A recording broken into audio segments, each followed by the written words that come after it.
So hello and welcome to this week's episode of Conversations with an Investor. We've got Cristian in the hot seat, Cristian Montano. He's came along and is prepared to wear his heart on his sleeve and explain what happened to him through his rise all the way up, coming here as a young lad from Colombia, learning the language, having a dream to play the beautiful game that we call football, and how those twists and turns ended up at him considering that if he wanted to be here any longer or not, and how he managed to ask better questions. So without further ado, let's dive right in.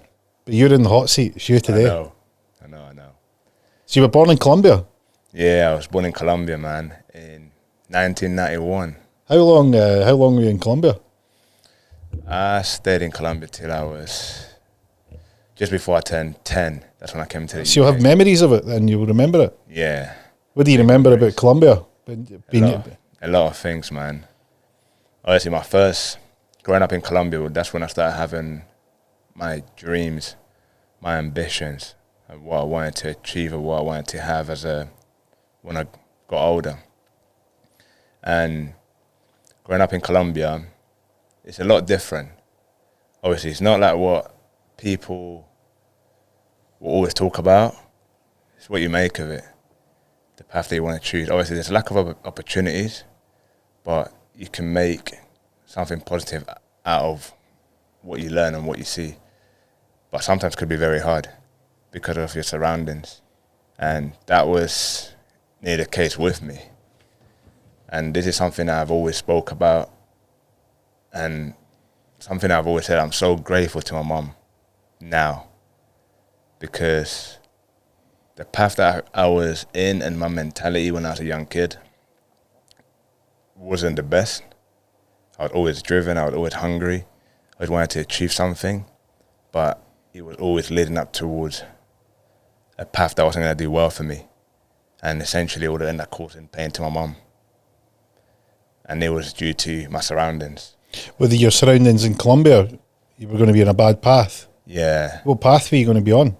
Obviously, a lot of the people that I hanged around with were, to an extent, I would say, sicarios, which is, you call them hitmans. And what do you call them? Carriers? Sicarios. Oh, sicario. Yeah. Sicario. And obviously, seeing the older boys. What age were they? I was about 7 years old. You were hanging around with hitmen at 7 years old? Basically, yeah. Were they hitmen yet? Did they grow up to be hitmen? They were surrounded by older guys, and they were carrying guns at the time. What age were the older guys? Oh, the ones that I was hanging around with, I would say they were about 15. Right, so they're not even men. They're just older boys. Older boys, and then obviously, whoever they surrounded themselves with were a lot older than them. And obviously me seeing them and the motorbikes they had at such a young age and all those things, then as a young kid you're seeing all the influence in you. Yeah, and adrenaline and all that, so you sort of become occupied thinking what that lifestyle could be. Because in Colombia you grow up so quick, whether you believe it or not, because especially where I was from, it's a small town, everyone knows everyone, and from the minute it's sunrise, your front door's open.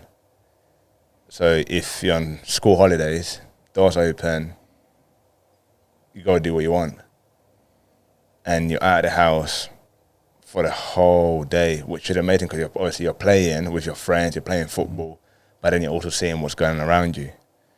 So is that the sort of reason for the move, that you're growing up there, you're in Colombia, your mum's seeing that you're hanging around with these guys that are going down a path that looks like it's sort of pretty much set in stone, that they're going to get into this sort of way of life, and she's thinking, what do we do here?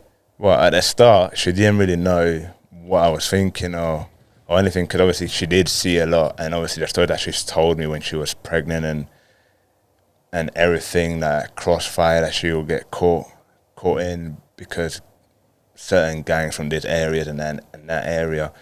But then her younger brother got involved in certain situations where... Is it all gang violence? Yeah, but it's all controlled.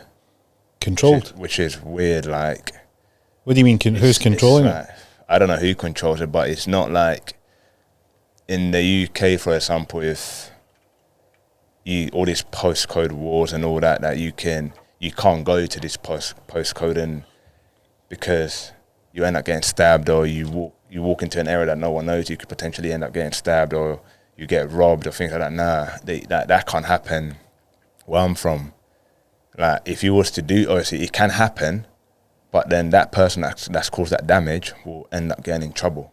Because as much as there's violence, there's also peace in regards of how they control the areas, and they don't like certain. So my town is a town where a lot of goodness happened, but then the town next to it is where, for example, they've got certain people that are quite higher up, and then they want peace in that town because a lot of party goes on, so they want people to enjoy themselves. And if you're out there causing trouble for no reason, then you're going to get pulled up on and you're going to get questioned on. And then obviously... And is it the gangs that are pulling you up? Yeah, because they are probably being sent by someone hiding them to look after, for example, Glasgow, to say so. So you're in charge of Glasgow. Make sure that nothing bad happens in Glasgow. If anyone's causing any trouble, then you go, come and let us know. We'll pull this person up and ask them the reasons behind what they're doing and who they are. So it's all sort of like, I don't even know that some of the police in Colombia have power to an extent, because there's so many powerful people out there. But obviously, growing up in my town, loved it, but it also taught me a lot. And obviously, my mum asking me what I wanted to do as a young kid, and then seeing what the path her younger brother was going down as well. So she sort of like took a risk, but also an advantage by the risk was leaving me behind, but an advantage by leaving me and see what there was out there for me to potentially leave. What do you mean leaving you behind? Because she had to leave Colombia to basically save her brother, because her brother was in the wrong path and essentially was going to... So she left and took her brother? Yeah. And left you behind? Yeah, with her mum and dad. Well, my granddad. So did she save her brother, or the brother? Yeah, he obviously changed his life. They came to the UK. Yeah. Her older brothers were already here. So my two other uncles were already here. So she left me in Colombia with my granddad and grandma, basically. And by the time I didn't understand anything, because I was close to my mom, but then she left. And then obviously I've got my dad was not far from me, but I never really spent any time with my dad. And like I spoke to you before, I've got no sort of like memories or moments with my dad, just of my grandma, my granddad, and obviously my mum, who I'm forever grateful for. So your mum left with her brother and left you behind. How long was it between you coming to the UK and her initially leaving? So a few years. Really, as long as that? A few years. So was she trying to get settled over here? What was trying to get settled. Or did she plan to come back, or? Nah, she came over and obviously she saw an opportunity, and she was trying to get settled. But when I came back, she wasn't fully. When I came to the UK, she wasn't fully settled. And then listen to the stories now that I'm older. When I sit down with my mum and talk about her life, my life, and I was able to understand all the things that I had in Colombia. Didn't come at an easy price because of how much she was having to sacrifice for me to live the way I was living in Colombia, for me to potentially not go down the path of I want money, I want easy money, I want quick money. So it allowed me to stay focused in my school, and it allowed me to just enjoy my football. So what was she sacrificing? Was she working here and sending money back home, or? Yeah, but obviously after, like I said, when I got older and I started understanding things a bit more, we had a conversation as to how rough she was sleeping, where she was sleeping, the jobs she had. Obviously, she always worked in hotels, but she would have to go to the hotel and get showered there, for example. She would go through a phase and a stage where she didn't have a home. So, and all that little money that she was earning from her job, she was sending it back home for me, and then obviously saving in between to try and get me from Colombia to the UK. Yeah. And all of that is, obviously, when we get into it a bit more, people would understand the change of mindset as to when I went through a hard time in my life and how I was able to bounce back as well. But when I came to the UK, it wasn't easy. Obviously, I was happy to see my mum. I was happy to see my uncles. But I moved from, obviously, it can sound probably like ungrateful, but I moved from a country where obviously it's hot. I could speak Spanish, which is my first language. I didn't speak a word of English. So coming to the UK was certainly hard. Cold. I had my own bedroom in Colombia, had my own bed, to then come into the UK where it's cold, different language, no friends, no school, no football. And I'm sharing a room with my mum and my younger cousin. And I'm having to share a bed with my mum. So to an extent, like... And what age were you? You were 10? I was 10, but I was so used to having my own space. Yep. That's a bit of a shock, isn't it? Yeah, it was a complete shock for me, because even though I was 10, but I was so mature for my age. Yep. I would say wiser for my age for a 10-year-old, because obviously while I was exposed to back home, not being with my dad, not my mum leaving me so young. Yeah, you're having to grow up quick. So I was having to grow up quick. Yep. And I sat down one time and I cried and I said, look, I need to go back home. I'm going back to Colombia. Like, fuck this, mum. Like, too hard. This is too hard. If you were just point that mic at you, wherever your mouth is, this is too hard for me, mum. And then essentially, like, seeing her cry, and then she cried because you told her that. Yeah, because obviously you can imagine what she's going through now. I mean, you're going. Yeah. She's worked hard. She's sacrificed everything. She's wanting you to have a good life in Colombia. She finally gets you here, and she's happy. Like, she can't wait to have you with her, and then you're like, oh, I hate it. I hate it here. And which is, you understand both sides of it, because you know this place is freezing cold. It was snowing as well when I came. Was it? Oh my God, man! See, like in Colombia, yeah, I thought snow was black. What do you mean you thought snow was black? So when the sugar cane used to get burnt, yeah, used to get all these black things that used to go up to the sky, the ash, yeah. And it used to come down. I used to think that was snow. Put it that way. And I came here and I see white things on the floor, and I'm like, yo, this is cold, man. What is this? So taking you stayed like at sea level. You weren't up high in the mountains in Colombia. Nah, never, man. No. And so all these new things, and obviously the listeners. People don't understand. I remember going to the Caribbean. I went to the Caribbean. We were talking to the locals. So we'd speak to the locals, and you would say, look, don't talk to locals. We're Scottish. We would talk to anybody. Yeah. And we would chat to them, and we would be talking about weather, and they'd never seen snow, and they wanted to know, like, what does it sound like when you stand in it, and what does it feel like? Fascinated. Yeah. And we can't understand. They're like, well, it's snow. That's what I'm saying. Yeah, it's just, you know, it's cold. You can scrunch it up into a ball, and we'll have snowball fights, and they're Christian, their eyes are lighting up. Like, what? Wow. You know, that's how I was, but I was thinking, bro, what is this? It's too cold. I've gone from what's the temperature like in Colombia that you were used to? Is it?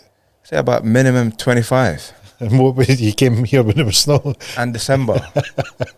And I was like, Mum, I can't speak English. Yep. I've got no friends. This place is freezing. No football. I can't step out the house and go to my friend's house. Where did you come into? Like when you arrived here? Tottenham, North London. Right. So it's not even like you're in somewhere that you can get out and about. But I mean, it's part of the city. It's a big change. Yeah, massive. Big change. You go from a little town in Colombia and you come into Tottenham. Small town where everyone knew everyone. Yep. To then move into the other side of the world. Buzzing. I was so happy, like, to see my mum. Yep.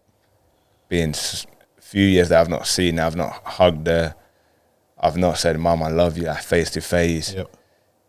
And just seeing her face, and that was amazing.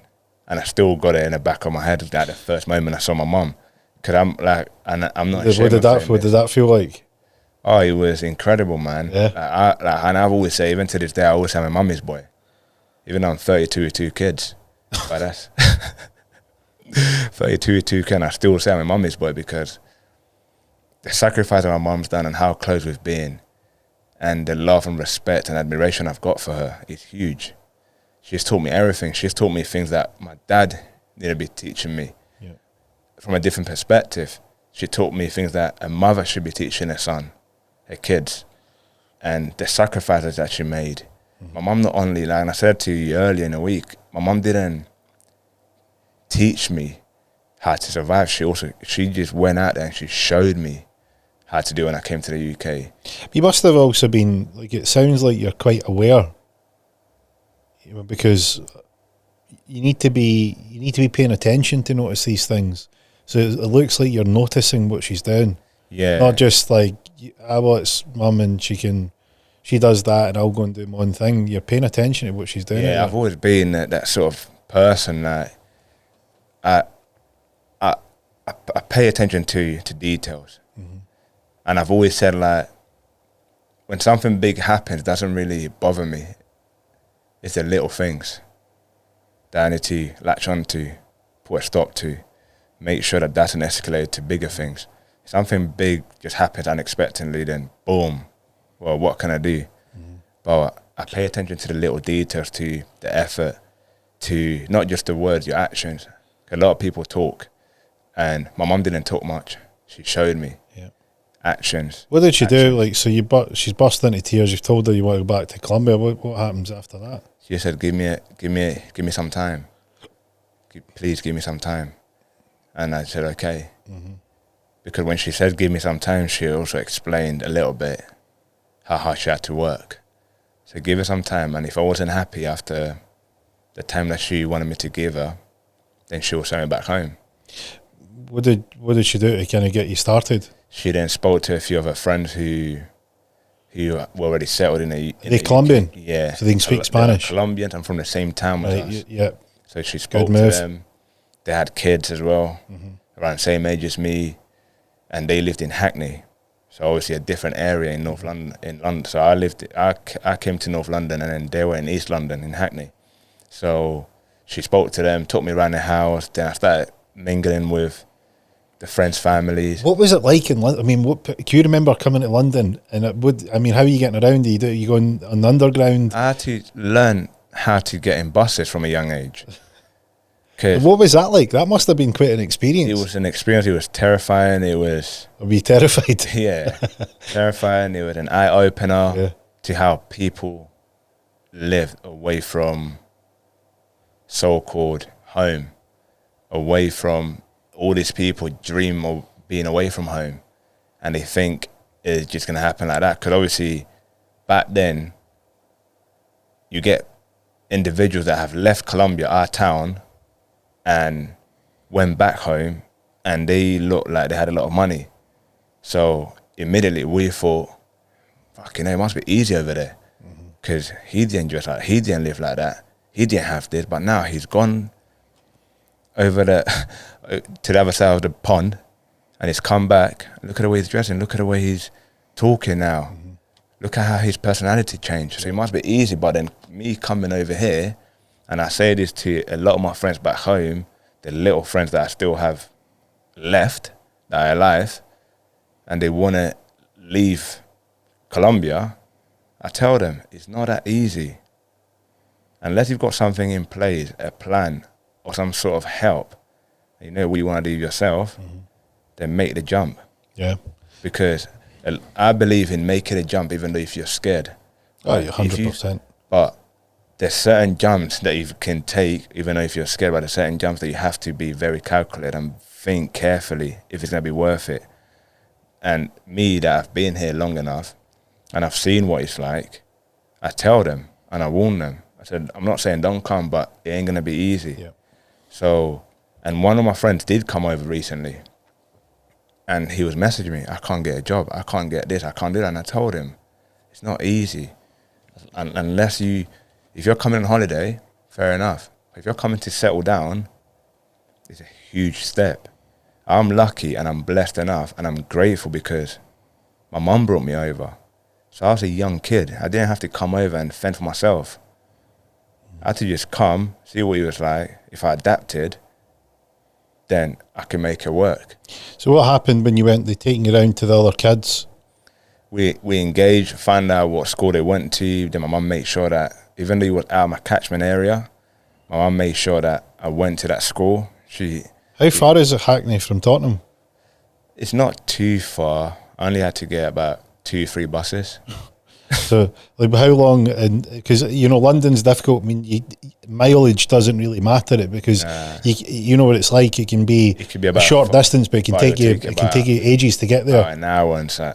An hour on buses. Yeah. So it was just to get to school. Just to get to school. And it'll be an hour back. Basically, yeah. So you're 2 hours on top of your day. Did you feel more comfortable with that? Yeah, obviously, the first few days was hard. Once mom found a school for me, she made sure that she got some time off her work. How long did it take you to pick up English? Oh, a year. A year? A whole year. By the way, it was crazy, like what you just mentioned earlier on. It was about paying attention. And even though now that my friends want to learn English, I tell them Spanish, you don't have to pick up the language straight away. You're just picking up one word a day and repeat it. And I'm big on repetition. I don't believe in that you could be perfect. No, you just make progress. And that's what I've always believed in. And that's what I still do. And that's what I did. And that's how I learned how to speak English. Because when my mum showed me the route, I think it was a couple of days that she took me to school, I learned how to get to school on my own. Couldn't speak a word of English, but then every time I'll be on the bus, I would hear everyone's talking anyway. But the person that was being nearest to me, I'll be listening to the conversation. Didn't have a clue what the fuck was going on. But the first word I remember was, "Oh my God." I promise you, and I had that in my head. Oh my God. The whole journey on the way home. Oh my God, oh my God, oh my God, oh my God. Got home. Mom, what does oh my God means in Spanish? And she'll say, oh my God means oh mi Dios. So for me to understand that word, it means oh mi Dios, Christian. So I'm like, okay. So oh my God means oh mi Dios. Okay. So then, and I'll continue to repeat that word. You're making a connection. Then the next day, I'll be on a bus again. Let me try and see if I can hear a different word. Yep. And just a great way to learn. Yeah, so I was like, oh my God. And then someone said, because. And I heard because. And I was because. What does because mean? Because. Didn't understand what it meant. Didn't know what it was. If it was a swear word or just a normal word. Went home after school. Mom, what does because mean? Because means por qué. Basically. Like similar. Like obviously por qué is why, but because is like trying to explain something or how it happened or because of this and that. So, but she said it in Spanish. And I was like, okay, oh my God, because. Oh my God, because. It's a start. And then I started picking up words and like that. And then obviously going into school, hearing people speak. And then I started just slowly picking up the language. And it got to the point where I could speak in my head the language. But as soon as the words were going to come out, they made no sense. I didn't know how to pronounce them well. So when you were going to school, was it a Spanish school that you were at? No, I was at English school. And one of the teachers, my teacher was Spanish, so she helped me a lot. Right. And also I had a lot of the Colombian friends like from my town that were going to the same school as me. So I would spend a lot of time with them. That's cool. That's good. So, but it's interesting because I was talking to Joel on the podcast. They got released yesterday, and he came from the Congo, and he was talking about when he came here. They was terrified. The people had told him down south that Scottish people were racist. They would kill him. He was 8 years old when he came here, and he didn't know the language. He says they speak French. He's like, and that was all we knew. Yeah. He says, but I could tell the people were nice. He's like, I didn't know a word, and I was telling him about the Harvard Business School study. So like salespeople will try and get their script, what they say, perfect to understand, like to get the sale. Yeah. If we just say the right words, we'll make it happen. So they conducted a study to see what the impact of words were, and the results weren't what they expected because they thought it was all about words. And there's two things that you've done, and I'll mention them because this is just going to make sense to you. is that they worked out a percentage of how important things were in communication. 7% was the words that you used. 38% was the way in which you said it. Like tone, speed, like, hi Christian, yeah. Like that sort of thing. The body language was 55%. Right, so you, like, when you've came here, or even before you came here, and when you were in Colombia, because there's this, is it Sicarios? Sicarios, yeah. Sicarios. The Sicarios, you're paying attention because you know there's something going on. So you're looking at body language, you're paying attention to how they move. Are they tense? Are they uptight? You're intuitively paying attention. Yeah. You're looking at the 55% part. No one said a word, but you're taking in over half the information that you need to work out what's going on. And then when you came here to the UK, you know the words, but you're paying attention to people, the tone in which they speak, the speed at which they talk. Now, it'll take a wee while to tune in. Your Spanish is quite a fast accent, a fast language, but you're picking up the 55 and the 38, and you just don't know the 7.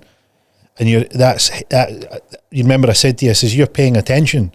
Yeah. You're paying attention to the 55 and the 38. Yeah, and that's something I've always done, and I still do. Like, I'm always focused on... Well, when we spoke just the other day. Yeah. I was listening to what you said, and you says, I'm looking at their body language. Yeah. I'm looking at the player's body language. And I've always done it from a young age. But I guess you didn't... did you ever make the connection between the Sicarias back in Colombia, growing up fast, coming here and not knowing the language? Never. You've been doing it way back then. I've been doing it, and that's why you're so fine-tuned to watching what's going on, because you didn't have the 7 that was important, which is what the words are. Yeah. You all had the 38 to 55. I don't really pay attention to words. Obviously, words are important, and a lot of people will say, yes, words are hurtful, words can make or break you, but I obviously, me personally, I don't believe that. It's not even you personally. There's a business study that says it's only 7%. Yeah, like, you're right. You're absolutely on the money. Me personally, I don't believe that, because I'm someone that I'll analyze, I'll take my time to digest what I'm seeing. Yep. Because a lot of people are so good at talking, they're so good at saying the right things, but they are absolutely honking and dog shit actually backing up what they say. Yep. And when I speak, or when I say certain things, I do care, but I don't care at the same time of how you're going to take what I'm going to say. Because how I'm feeling, and it's a way that I feel like I can express myself in a way for you to try and understand what I mean and where I'm coming from. Then it's down to you as an individual, how you take it and what you want to understand from what I'm saying. You either understand it in an offensive way, defensive way, or a normal way where I'm trying to help you. I'm not here calling you out. I'm not here trying to belittle you. But it's a way that I've had to learn to be able to be the person I am now. Like, there's no makeup, there's no mask over the words or the way I was made to feel. That we'll probably get into that soon. No one sort of like gave me any painkillers for me to be the person I am now. It was just straight bang, hold that, deal with that. How are you going to overcome that? So that's how I learn, and I know a lot of people learn differently. I'm very soft when I feel like, yes, you need a cuddle, you need a calm word, you need to be supported in a different way. But it's about understanding the person, and a lot of the times we take things so personal when nothing should be taken personal. The only personal things you got to take is yourself, because you're your own person, and whatever anyone says or how they say it, it's nothing to do with you. It's a lot to do with the individual that's talking to you, and the way they're talking to you, a lot of times it's because they're trying to help you. They're actually there for you. Either you call me out on something, then you actually congratulate me and not say what you got to say because you're so worried about how I'm going to feel. No, call me out if I'm doing something wrong, but say it in a way where, you know what, you're fucking up, bro. Yeah. Rather than it's okay, Chris, don't worry, you can go again next. No, because that next time might not even come. And for me, and I said it to someone on Friday, I said for me was rock bottom is your best therapy. And she said, what do you mean? And I said, because you only need one session. And it's down to you what you do when you're at rock bottom. You either stay there or you get the fuck back up. Because once you experience being rock bottom, you don't like that feeling. And when I experienced being rock bottom, I said to myself, I don't ever want to be back down here. I don't ever want to feel the one feeling. Because this is not nice at all. So I needed one session, and that session that I had being down there was no painkillers, there was no makeup to try and mask the pain that I was feeling and I was going through. And once I recovered and started my healing process, then I thought, my pain was painful, like it was deep. Therefore, whenever I'm going to try and help someone, I would try and understand the person first, but then I'll say things how I'm going to say them, because that's those words and those way of speaking is what eventually going to help you. If I see you fucking up, I'm not going to say unlucky. I'm not going to say, oh, don't worry, it's okay. But people think, I mean, like I've said this before, I mean, people think that there's, you know, this bullshit about toxic masculinity. Well, you want to see what toxic and masculinity are. Take a strong male role model out of the equation and you will see something toxic. Because what happens is when you have like a strong male role model, you'll respect them because there'll be a bond built, because it'll be from a great place. And what happens is you might not be getting told what you want to hear, but you respect where it's coming from because they've got your best intentions at heart. They want the best for you. They care for you. Yeah. Right? They show appreciation for you. So if you're messing up, you need that hard abrasion where they're like, oh, enough. Right? And they're like, whoa. Yeah. And I would say that there's something called toxic compassion, which is if you're too compassionate when you need to be blunt or hard, that can be toxic. Yeah. And it can be toxic because, hey, it was bad luck. It wasn't you. It's patronizing to an extent. Like. Well, that's what I'm saying is it's toxic. You go, look, what you're doing is you're not becoming aware of the problem. You're getting the information that something's wrong because the result isn't what you want. Yeah. And if you can do something about it, you should. You should do something about it. If you keep doing it wrong, someone should tell you, hey, you realise what you're doing. Not soothe you, not cuddle you, not put your arm around you, because it's like, hey, do you know you're fucking up? Why don't you stop fucking up and be like, what do you mean? Well, you're doing this and it's doing this. That's what I'm saying. You know? Like, if someone, I'm one of them individuals that if I see someone fucking out, if I see something that essentially is going to cause you more pain, I will say it to you, but I will also explain why I'm saying it. But when it comes to what I said earlier, like, I also have a bit of sympathy, obviously, in regards of, like, I believe in, we spoke about, obviously, because I do a lot of work with mental health, which we'll touch on that next. And open up, which is what we're talking about. Say what the fuck's wrong with you only when you're ready, when you feel comfortable. Talk your feelings, show your emotions. But once you talk your feelings and you show your emotions and you've admitted that you need help, then what next? Not open up, say your feelings, your emotions, because you're a human. So you're going to have all these feelings, all these emotions that are going to essentially drown you. But they will drown you if you keep them inside you. So you come clean with yourself, admitting I do need help. I'm struggling with this. I'm struggling with that. Do you think that's a Latin American thing, like to get the emotions out? Like you look how they're really strong, like at getting their emotions out. Yeah. Like you look how passionate they are. Like you look at how they are with games. I mean, they no issue with crying, and they just let it all out. I'm the same, man. Are you? I'm the same, and it's very sort of Latin America. Sort of, they've got that way where it's like, this is how we do it, and it seems to work for them. I'm the same, and And I think it helps me because it never used, obviously it's always helped me, but before I didn't understand why or where all this emotion was coming from, where I was getting all these tears from, or if I was depressed, or if I was anxious about something, or if I was struggling with something. I didn't know. I didn't know also there was help out there when I went through what I went through. And I keep saying this, I will touch on this soon, but we will, because you understand where I'm coming from. But it's the work that I've done with myself. I struggled, I cried. I went to the deepest hole that you could potentially go to, but then I admitted to myself that I needed help. I was honest with my feelings. I was open about them, but only when it was nearly too late, because I nearly took my own life.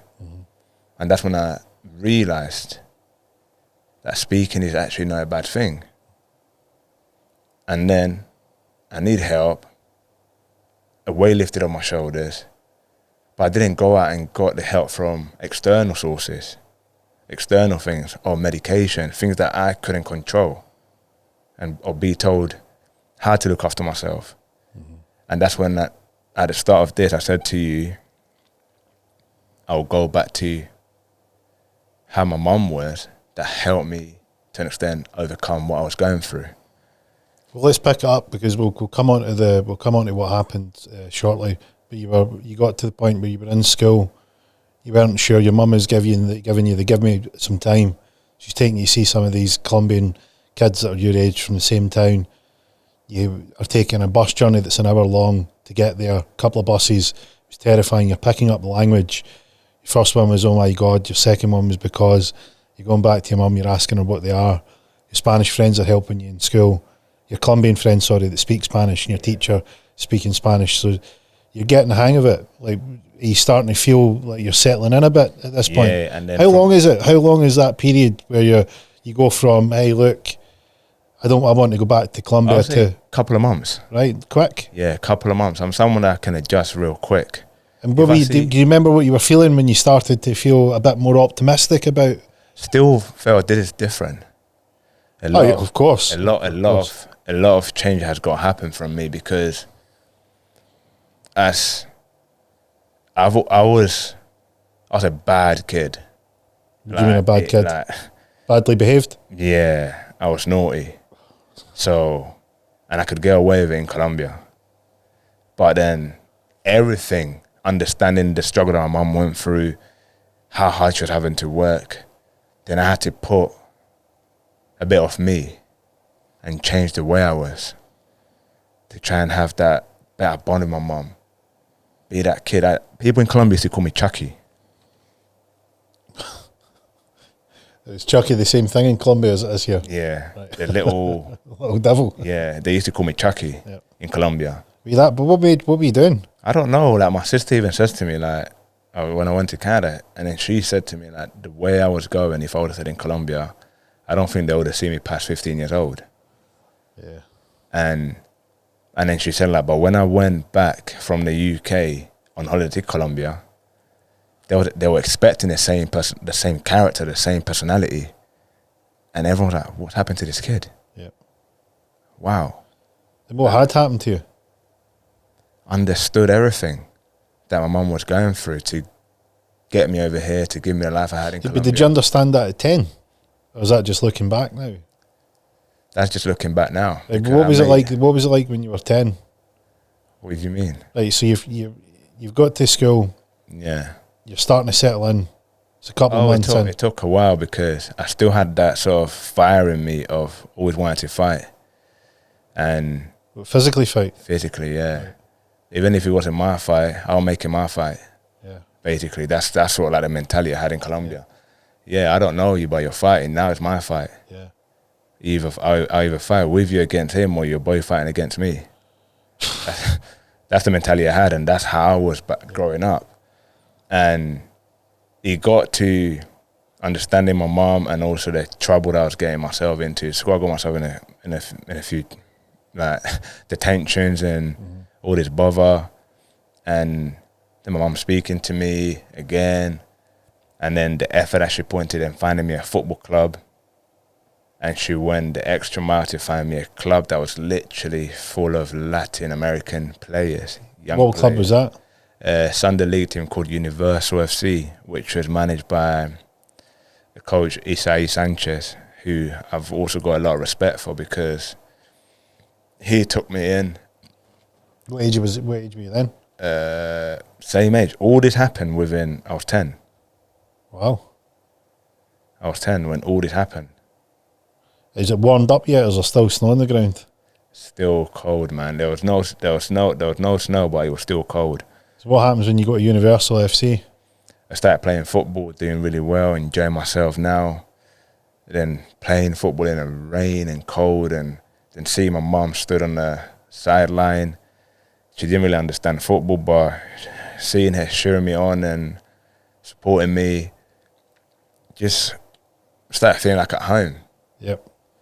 And I'm now going to school. I'm now got football. I got training to look forward to. I got games to look forward to.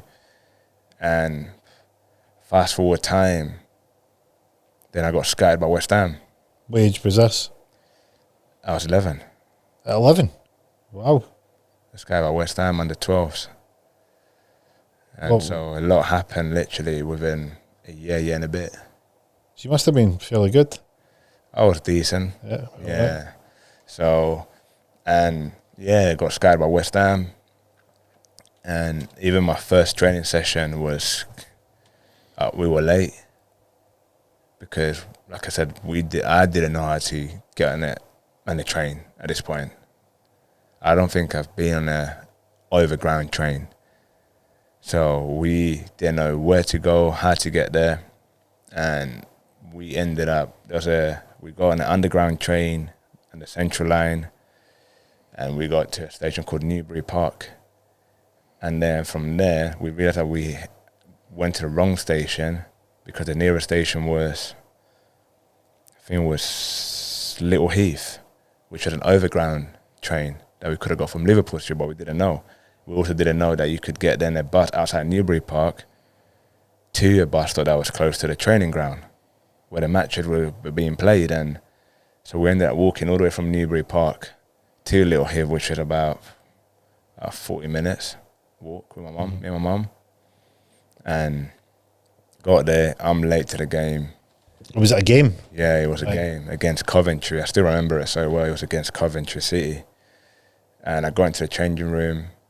Then, as a kid, numbers mean so much to you, like what you wear on the back of your shirt and that. So I see number 10 was laid out, and I was thinking, who's that for? I couldn't still speak. The game started by this point? Oh, yeah. Back then, I think you used to play like 4 quarters. So you play or 4 20-minute games. Like, so you play 20 minutes first half, then you play like 4 halves to an extent. Like, yep. So you play 20 minutes, you play 20 minutes, and you play 20 minutes. So in total, you played about 80 minutes. Yep. But I didn't know either. But this was like a proper academy level football. And so I get to the changing room, I see number 10 laid out.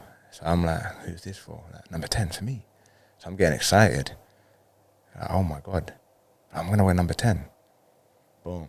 Put it on, went out there, done my own warm-up, the game's going on, games every pitch.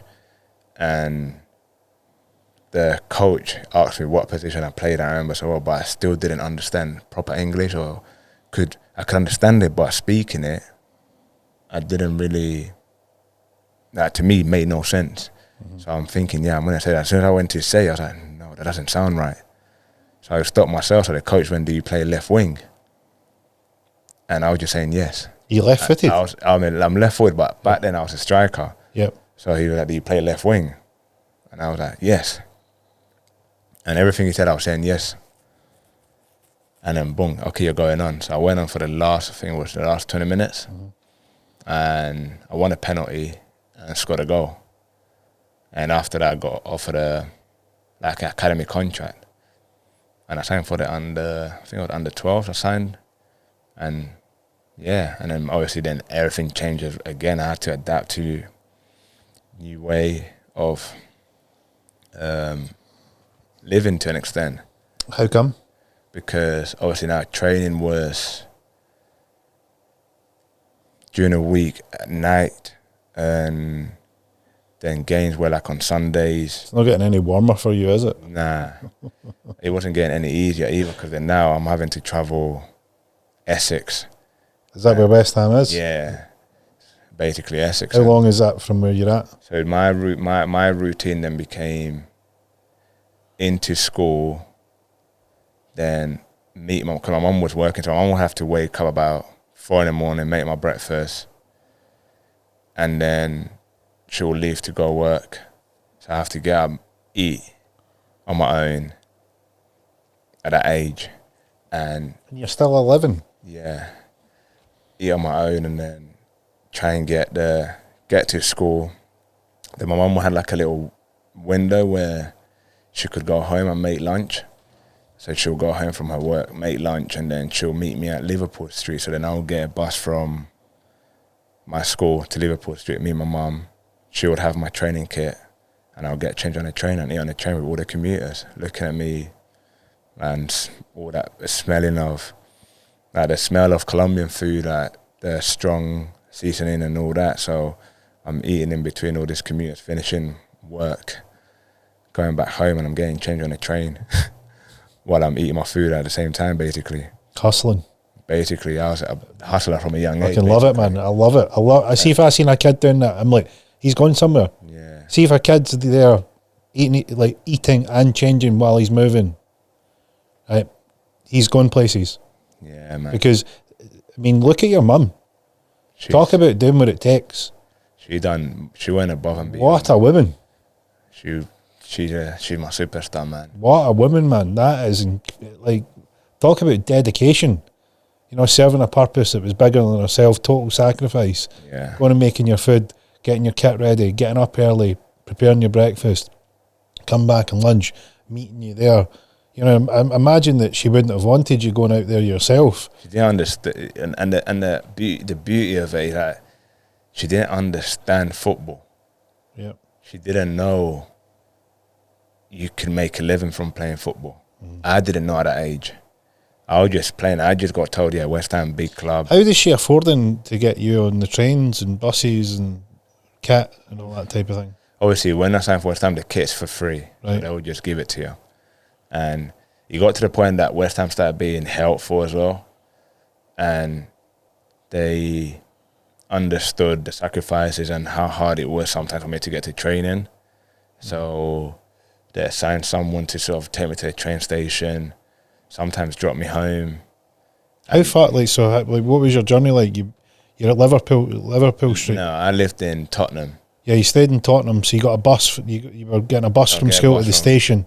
I'll get a bus from Tottenham to Hackney, then from Hackney after school to Liverpool Street Station, and then I'll jump on a train with my mum to training to Chadwell Heath, because that's where we train at night times.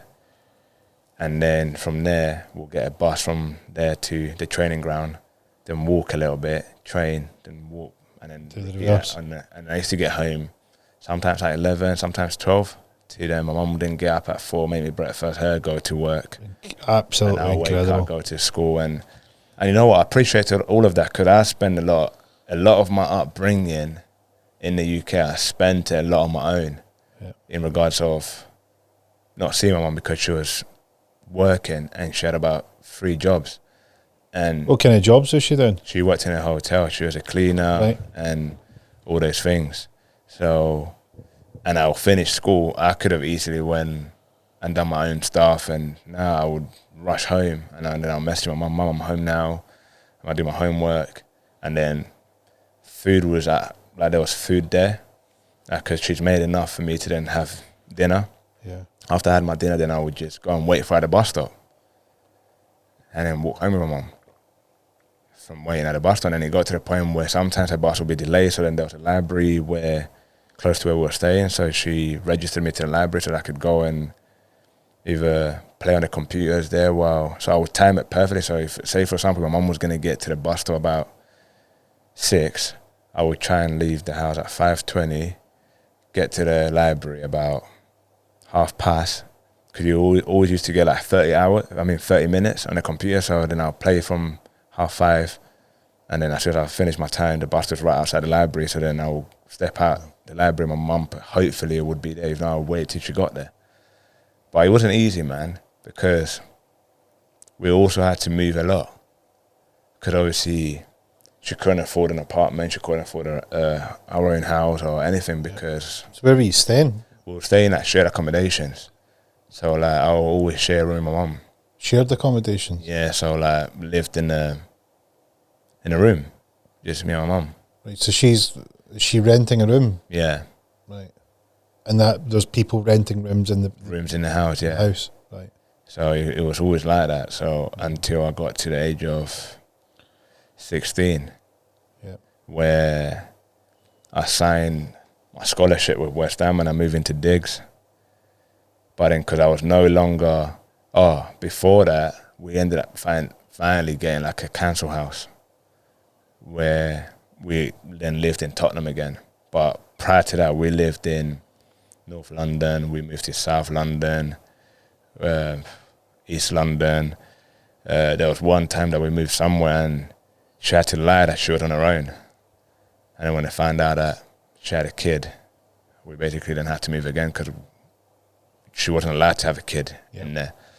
But it was just to the extent she was going to try and have a roof over our head. Yeah. And she was blessed that she still had a job. And she never complained. She never found a problem to the problem, she always found solutions. Mm-hmm. And that's what I say about, she showed me how to always bounce back from situations. She never, I would see her cry. I would see her emotions. I could see how hard sometimes it was. Mm-hmm. But she never stayed in that problem. She always found a solution. Yeah, we can't live here. Don't worry, son, we'll find somewhere. Mm-hmm. We'll find somewhere. And she'll go and find somewhere. So you finally get a council house, you feel like you're getting some roots down. Yeah, and then as soon as I signed my scholarship with West Ham, which then means I'm at West Ham full time, she then eventually got the council thing stopped because I no longer was... You weren't a kid? A kid. I was now a scholarship. I know it's a scholarship, you're getting paid. Mm-hmm. So the support and the benefits stopped, which then they ended up putting her in a hostel while I was in Diggs. And I would go and see her, but that didn't last long because I made myself a promise that once I signed my pro contract, my mum would start working. And I eventually signed my pro contract. When did you sign that? I was 17 before I turned 18. Yeah. And then, she started working.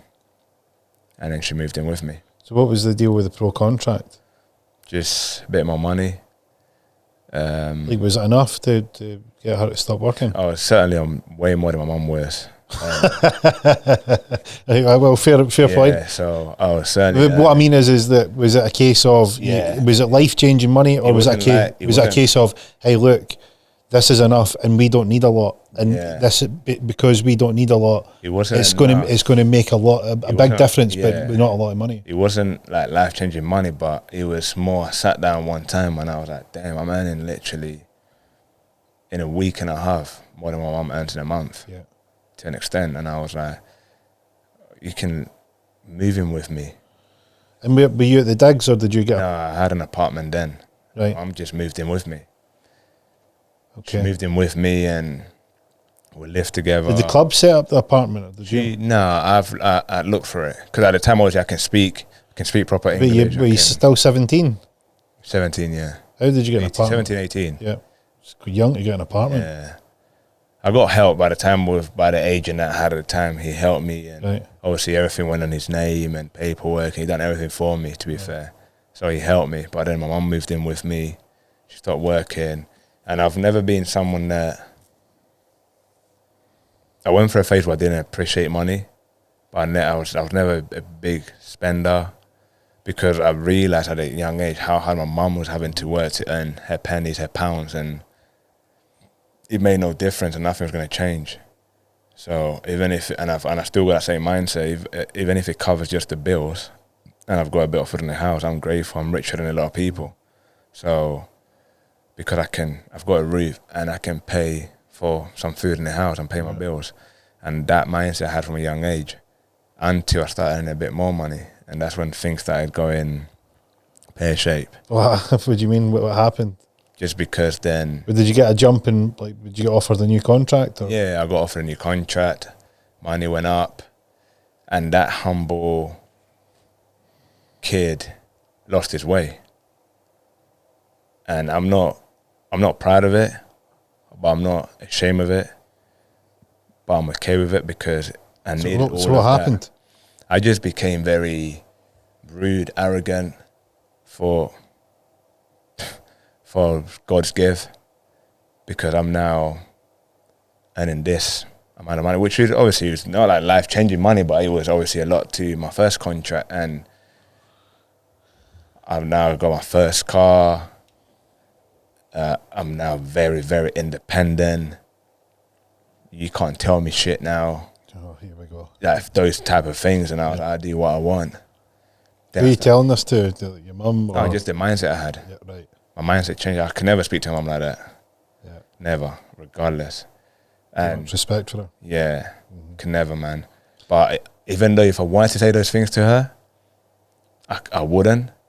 But in my head, I was thinking it, and I was still acting. Yeah, your like actions would have told her that, even if you never said it. Without saying the words. And obviously, mums know more than they know when be careful who you hang around with. The friends. You're hanging in with the wrong people. Yeah, so... Was this an influence in terms of you'd somewhat hit the big time and you're now seeing other people who are leading you astray? Yeah, like the big time. Yeah. And in my head. And in your head. In my head, I thought, yeah, I was the big time man. So like, what was going through your head at this point? My head, I thought, fucking hell, man. Money's always going to be there. Yeah. No one can tell me shit, man. I've got an A3. I thought I cracked it. And then I left West Ham because at the age of 19, I got my ex-girlfriend pregnant. And then pressure started sinking in. And I was thinking something's got to happen. Then West Ham offered me a new deal. Then I turned it down because I started thinking about the security for my child. I want more years, not more money. It's not like they're giving me like ridiculous amount of money, but I was thinking I want more years, at least security I can pay at least for my kid for 2 years, like feed him for 2 years while I work my way up. And so I left West Ham. I tried to go to a different country, Italy, where I liked it, had a trial, got offered a contract, and essentially I didn't sign it because my ex didn't want to move to, obviously, Italy at the time. Then I came back, went to France, to another team, was talking to the sports director and everything, and I thought, yeah, it's a big club, top division club here, I could potentially get something here. And then overnight, boom, I get knock on the door. You can't sign, sorry, because you've been now agreed to go to Oldham in League One. So I didn't know. How did you end up agreeing a deal with Oldham? It was just the agent that had at the time just done it all to an extent behind my back. Was he's acting as an authority? Basically, yeah. Right. So had you signed an agreement saying that he could act for you? Obviously, you sign it. When you got an agent, you have conversations. Obviously, this is the older I got, the more I realised and how things work. But back then, yeah, I was more like a yes man. Yeah. To those people that I say weren't beneficial for me, but I thought they were. I was blind to the actual things that were good for me, but the things that weren't so good for me that seemed fun, I was always a yes man. And I learned that real quick. That I need to be in control of myself. Because obviously he rang me and said, yeah, this is what they're going to offer you.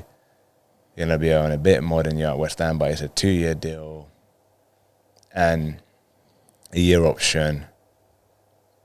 I was like, okay. Went down, signed it, went to Upton. At the time, it was Upton Park, where West Ham played. It is Oldham. Oldham's near. Oldham's Manchester. Yeah, Manchester. But I didn't have a clue where Oldham was. Obviously, prior to this, I've been on loan to different clubs, like in League One, Notts County, who I love my time there, Swindon Town, where I had a mad experience, but someone that I'm grateful for. Played under Di Canio there. Went to Dagenham and Redbridge, where I enjoyed my time. So I had experience in a pro game, and the reason why leaving West Ham was that I've experienced men's football, what it's like to play for a badge in regards, obviously, not that I wasn't playing for the badge at West Ham, but I was playing youth team football, reserve football. Mm-hmm.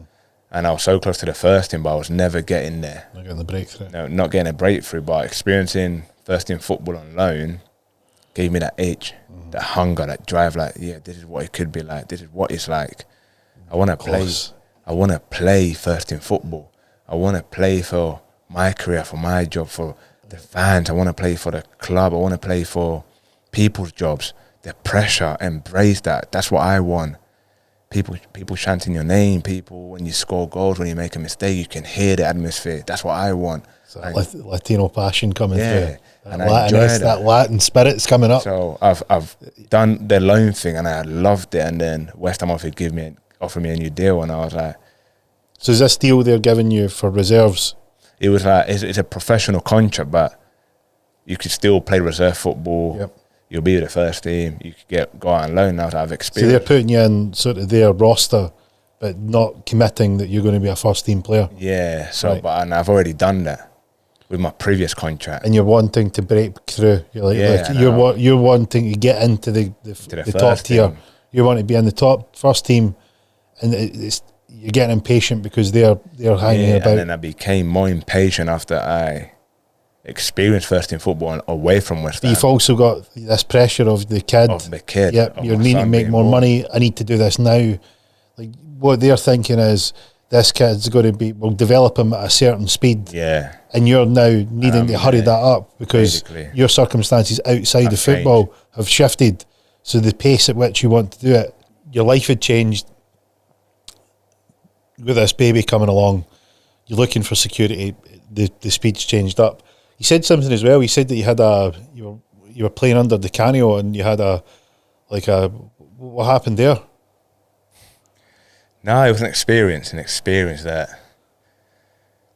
that's when sort of like I started in regards to like managers and be able to speak to them and understand what they were thinking.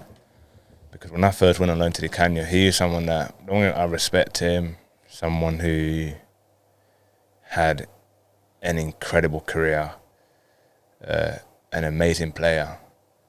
And before going on loan to him, I played in a testimonial game with West Ham, and he was there, and I scored 2 goals in that testimonial game. And after that, he wanted me to go there on loan, and went there, and obviously things didn't work out how I wanted them to. What, West Ham or? No, at Swindon when I went on loan. Because back then you could go on loan for a month, and then after that month, if the club wants you or the manager wants you, they can extend it.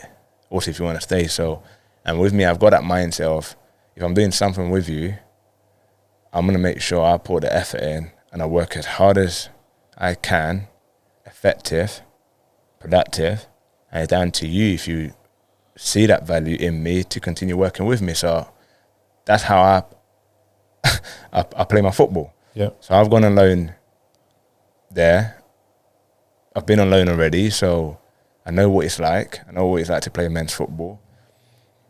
I know that I need to play well, perform for this deal to get extended if I want to stay here and if he wants me here. It's a very good team that we had as well. And I made my debut, scored in my debut, done really well, beat Accrington Stanley, I think it was 2-1. And then I played my second game, played my third game, done well in all of them, but I'm coming up now to the end of my loan. To me, in the back of my head, I'm thinking, is he going to extend this? Is he not? What's going on? And then I woke up one morning, and one Wednesday morning, and I get a phone call from the agent. What the fuck have you done? Like, nothing. What's training been like? Good. Have you been training well? Yes. Why? Be honest with me, what have you done? I said, what are you talking about? I've seen that you've played well in the games, but what have you done away from the games? In the training pitch, away from training, like, nothing. Like, what are you talking about? He goes, well, have a look at the press. So obviously he sent me the link of this news article. The Kanye obviously slaughtering me basically. Why? I didn't know. You know now? So I've gone in. So my agent said you better go in and speak to him, and I've gone in, and I was like, what's happened? Like, what the fuck? Like, is there anything that I've done wrong? And obviously in his Italian way and accent, attitude, and what do you mean the Italian way? obviously I can't do that accent, but Right. by the way he talks and with the sense of authority, and I was just sat there normal, trying to listen and understand what he was trying to say through the article. And you see, you're coming up to the end of your loan spell. You think you're bigger than this club, and I was like, no. Is he testing you here or what? I mean, what's the deal? Well, I was baffled. So he's like, you think you're bigger than this club? I mean, no. What the fuck's going on here? I've played well. I've worked hard. When I first came, you asked me what the schedule's been out of a club I've been at, which is you train Monday, Tuesday, you're off Wednesday, you train Thursday, Friday, you play Saturday, and if you got a game on Saturday, then you train Saturday, then you play Sunday, and your week continuing. And then the first thing you said to me, well, forget about that because we train here every day. And I was, okay, you're the manager, it's the way that you work, the way that you do your things. You gave me an explanation, I understood. Not once I moan, I've got my head down, I worked hard, and I don't understand where all this is coming from. If you want to play for this club, you need to beg me that you want to be here. And I was like, but my job is to try and perform, work hard, work well, hoping that you like it, and eventually you would want me to extend my loan. So you think that you're not passionate enough? Because I've always had this laid back personality, like very chilled. I'm like thinking of Di Canio, fiery Italian flair. He wants respect and passion and drive, and he expects you to be coming to him and be like, I love the club and I love the team. I want to play for you. He's looking for the passion. It's not you. But I'm like, I don't get why you have come out and basically said all those things in the press. But do you want to play for me? I said, I do want to play for you, but depends on you, not me. Imagine me, I come here saying I want to stay here, I want to play here, but you don't like what you're seeing, and eventually you sent me packing. Yep. So my job as a lone player is try to come, impress, work hard, and you want me. No, you just tell me you want to play for me.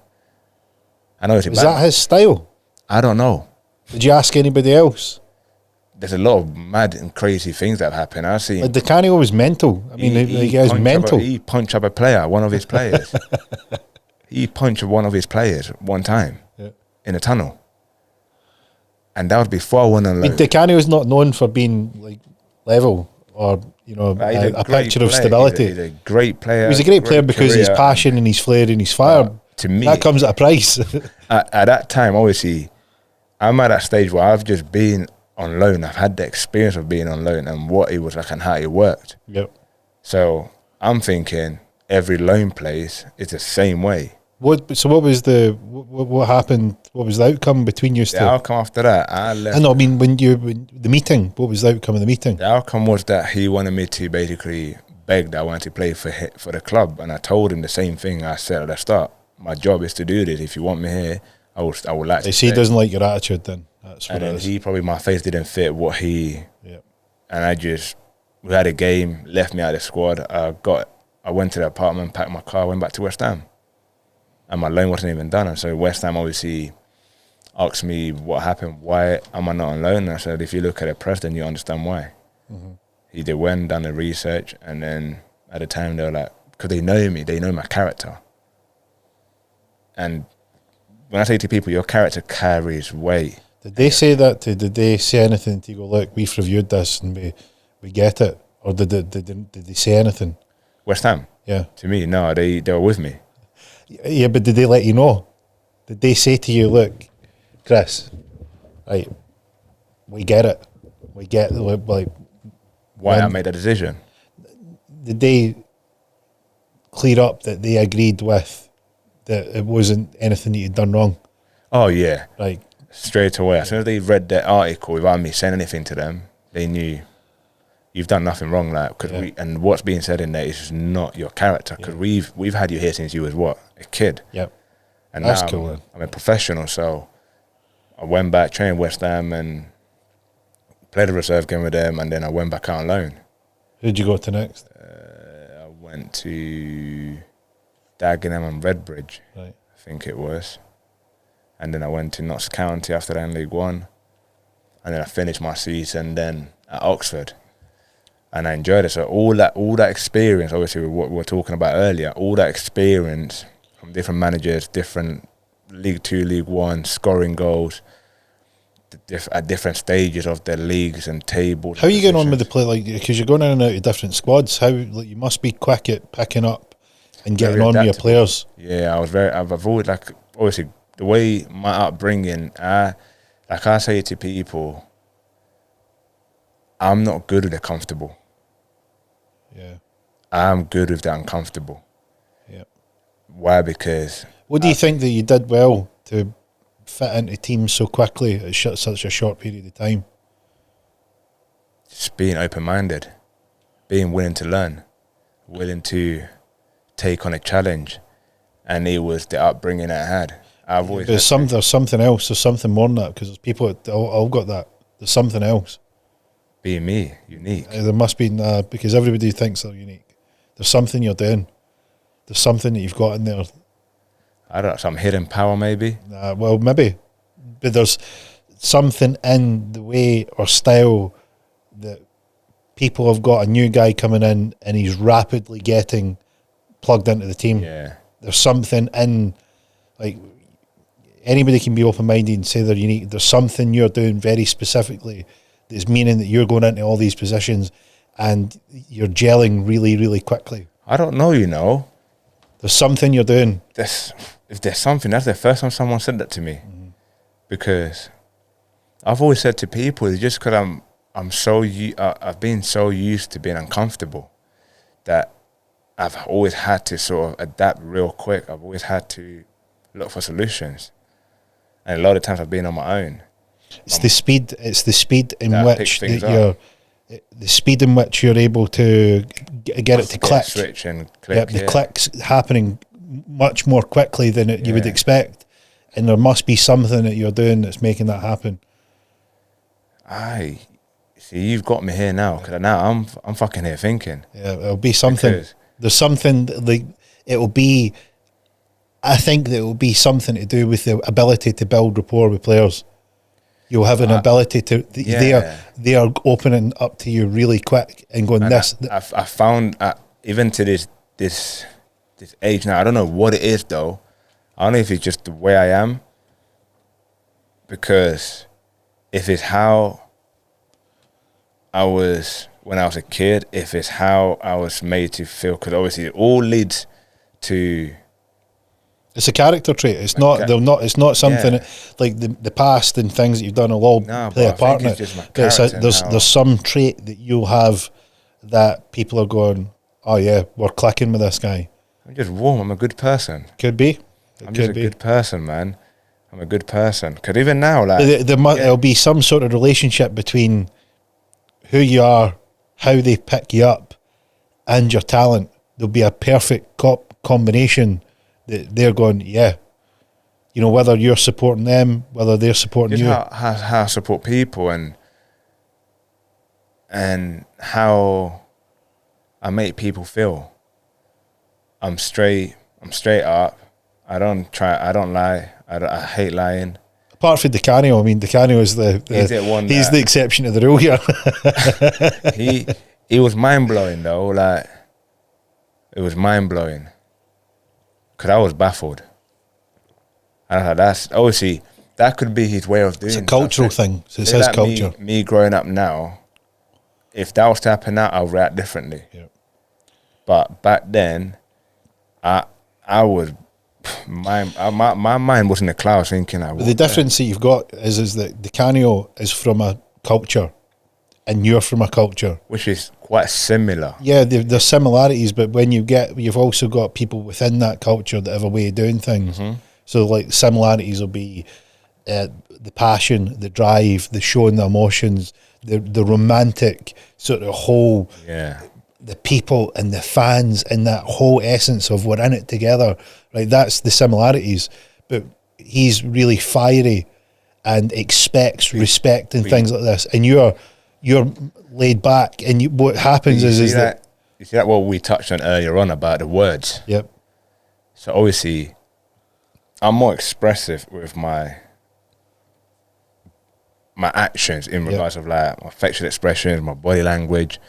Not with my words. It seems like the Canio is looking for the words. words. With everything. Yeah. So when he's talking and he's asking me to say these things, I'm like, but I'm showing with my games and with the way I'm training and how I'm carrying myself. Yeah.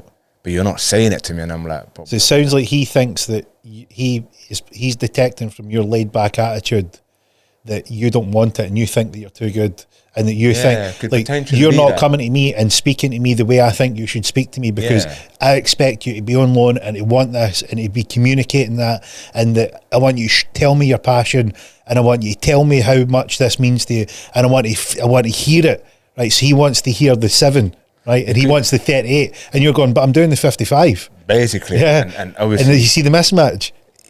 It all comes down to obviously me now that I'm older, and that when we spoke about my dad, for example, and him not being there and all that, I understand things differently from a different perspective now. He's like that. Yeah. He probably had to do something, which is why he wasn't there. So I will hold nothing against him. Yeah. So with the Kenya being the way he was, that's the way things work for him. But me being young and being on loan already and experiencing similarities in my loan deals, I'm thinking, what the heck's wrong with this guy? Yeah. What did you learn from it? What did I learn from it? Yeah. To speak my mind. Right. Like, I don't speak much, but when I'm getting put on like question, just speak what I've got to say. Yeah. Like, he wants to hear something instead of me showing, because some people, like, I'm a visual learner. Yeah. Like, I've got to watch you. I watch, like, we talk about body language and all that. You talking to me, I'll pick up certain things, but I'll be more paying attention to the way you're looking at me, to the way you're moving your hands, the way your shoulders are looking, and all them things. Yeah. Nah, this guy's talking shit to me. But you get, if you want a slight aside, right? If you wanted, there's a way of working out what someone is like, right? And there's telltale signs. I'll give you some tips and secrets here, right? All right. So, movie writers that write movies want to engage you and get you emotionally involved in a movie, right? And there's 3 ways of doing it. There's audio, visual, and there's kinesthetic. So kinesthetics, how you feel about it. And you measure people based on those things, how they look, how they sound, and if they're congruent. Congruency means that do you believe that they're going to do what they say they're going to do? And that's the sort of mixture that you want to try and work in. Yeah. So if you get someone who's very visual, they'll do something like this. I see what you mean. Or I can see what you're trying to tell me. Because they're building a picture in their mind. Yeah. And you get someone that's like the Canio wants to hear it. Yeah. Say, I hear what you mean, or I hear what you say. Or I like how that sounds. Their audio. Their primary, like their desire is, their primary method is that one. Yeah. And you get the other one, which is, that feels good. So they're feeling orientated.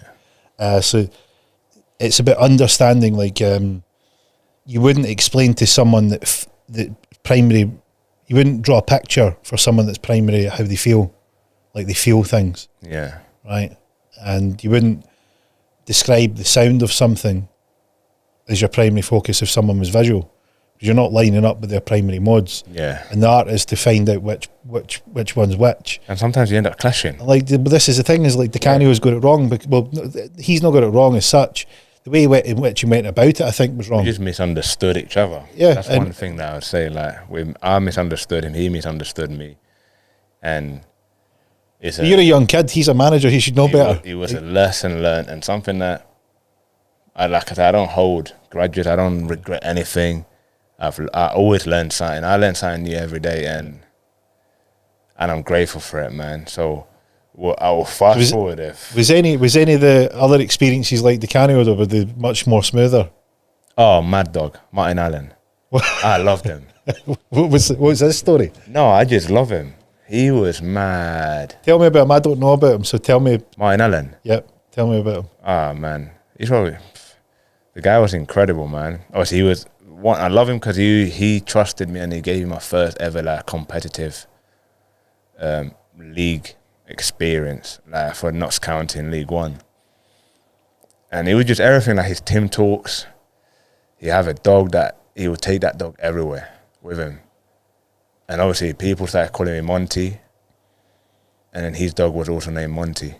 And I'm like, what the fuck?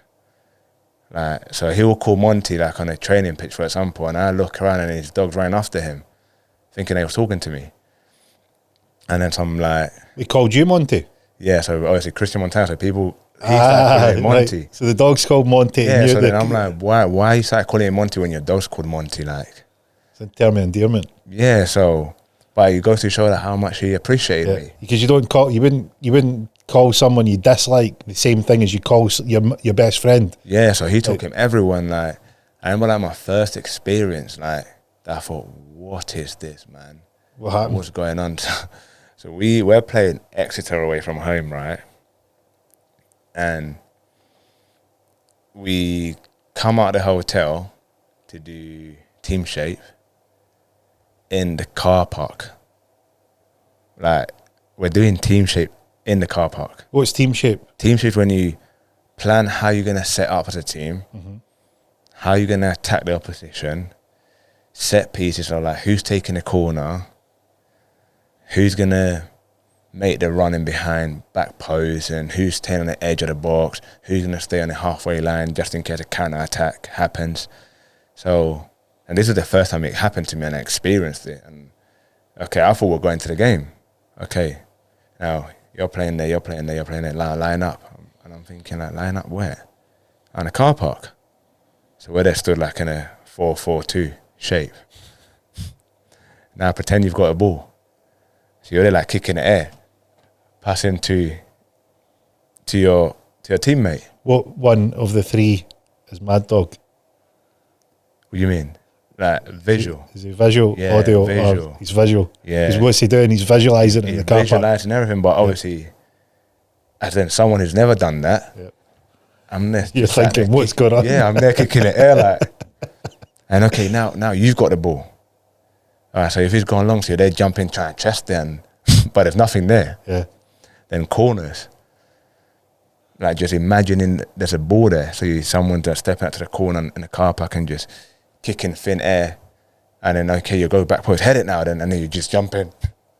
Reminds me, have you ever watched the movie Peter Pan with Robin Williams? Yeah. When he goes back and you remember the food fight, and he like not a food fight. So no. there's the bit with the Lost Boys, and they're talking about this amazing feast in Neverland, and he's looking, there's nothing on the table. He's like, "What are you talking about?" And they're like splattering the food, and they're like, "You've got to imagine." And they're splattering the food, and then it hits him, and then he's starting to imagine the magic's starting to happen. It sounds like that. But that's how powerful the mind is, though. Yeah. And like, from there, that's when I started. I'm going to show you that clip after this. I'm going to show you the clip, and you're going to go, "That's exactly what." You see, like what you just said, and about Peter Pan and all that. Everything, every journey that I've been on, every step of my life, I've learned something from. So that even that. What did you learn from him, Mad Dog? Just be able to visualize, and the feel for what you're thinking. There's two. You've got 2 out of 3 already. Remember, there's a 3. Yeah. And what the great movie writers do, they get you doing all 3. All 3 They of get them. you feeling it, they get you hearing it, they get you seeing it. So it was the feel from just like, and I do that now. Yeah. When I'm playing, So when I'm playing, I would just sit there and I visualize what's going to happen on the football pitch. I visualize myself as a third person. He's still alive? Mad Dog? Yeah. Yeah, I love him. Yeah? I love him, man. Would he be a good guest? Yeah. Yeah. I love him. He sounds good. He is such a good guy, man. Did he play football or was he just a coach? He played football, he's a coach, being a manager. And I love him, man. I love him. So how long were you with him? I was with him not long, man. I think like 2 months. Right. Not 2 months I was with him. And he changed my whole perspective in football. What happened? What changed? Now just like giving me the opportunity to experience men's football, man management skills, how good he was with his players and how engaging he was. So say for people that hear that word man management and don't understand what it is, how would you describe it? Just understanding your players, be able to understand that everyone's different, especially in a football pitch. You could have a squad of 20 players, 20 different characters, 20 individuals. Not everyone responds the same way. And some managers tend to think that every player responds the same way. Having the ability to adapt and understand that everyone is different and who to give a cuddle to, who to shout at, who to show how to do something, and have the patience to do those things are huge in football. It's probably, I've thought of this. I've gave this a bit of thought. I wonder what you think of this. I'm going to tell you what my thoughts are. See if you would think that it's in the ballpark. I think the ability to understand who needs what is one part of it. I'm not sure exactly the percentage weighting. Like, would it be 50-50 if it's 2 parts? Because it is 2 parts. I don't know what the percentage is, but I think they're probably close. Is one thing knowing what somebody needs.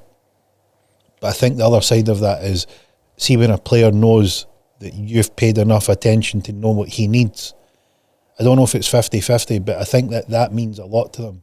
That this guy's paid enough attention that he knows what I need. To understand me. And not just give me what I need, but know what I need. No.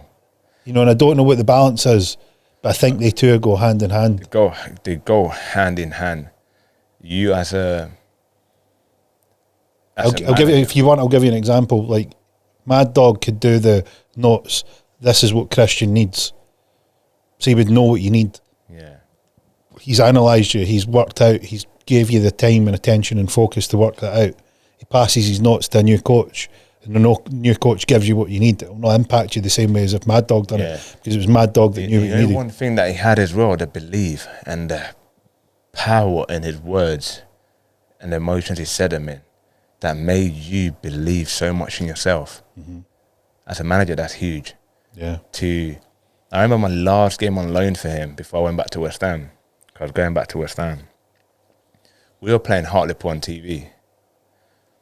Sky Sports 1, I think it was. And he'd done his speech, and before his speech, he said, before the end of the speech, before we went out to play, he said, and you, in front of all the lads, like to me, you're not going to start, you're not going to play much today, you're going back to West Ham, but you know what's going to happen today? You're going to go on that pitch with 15 minutes to go, and you're going to get us a goal. And I went on a pitch with 15 minutes to go, and I got the team a goal. And it's just the way he said his things. There was no, how can I put it, man? Just his belief, his trust, his faith was just so impactful that what he believed and said just immediately just sort of went into that player. And you felt unstoppable. He believed in what he visualised. Yeah. And you believed what he said. Yeah, but he was so powerful, and the way that he said it, he's a passionate guy as well. But he's just in the manner that he said his words that was so powerful that impacted the individual that he was talking to. And with me, he helped me. And I enjoyed my time then, and obviously played my first professional game under him, played my first professional cup game under him, played my first derby game under him, and loved every minute of it. And that steered me throughout my career, really, because he gave me that experience of playing men's football. And I've gone on to have a fairly decent career. So what happened next? You went to Oldham. Oldham, yeah. Yeah. What was the story there? That's when I changed a lot. What changed? Changed a lot. I'm now, to an extent, living away from, obviously I've now got a kid. So My kid is now kid's born. Yeah. Moved in with my ex. Obviously, which was my missus at the time. And my mum's still living with me. Was she going to Oldham with you? She went to Manchester. Manchester. Yeah.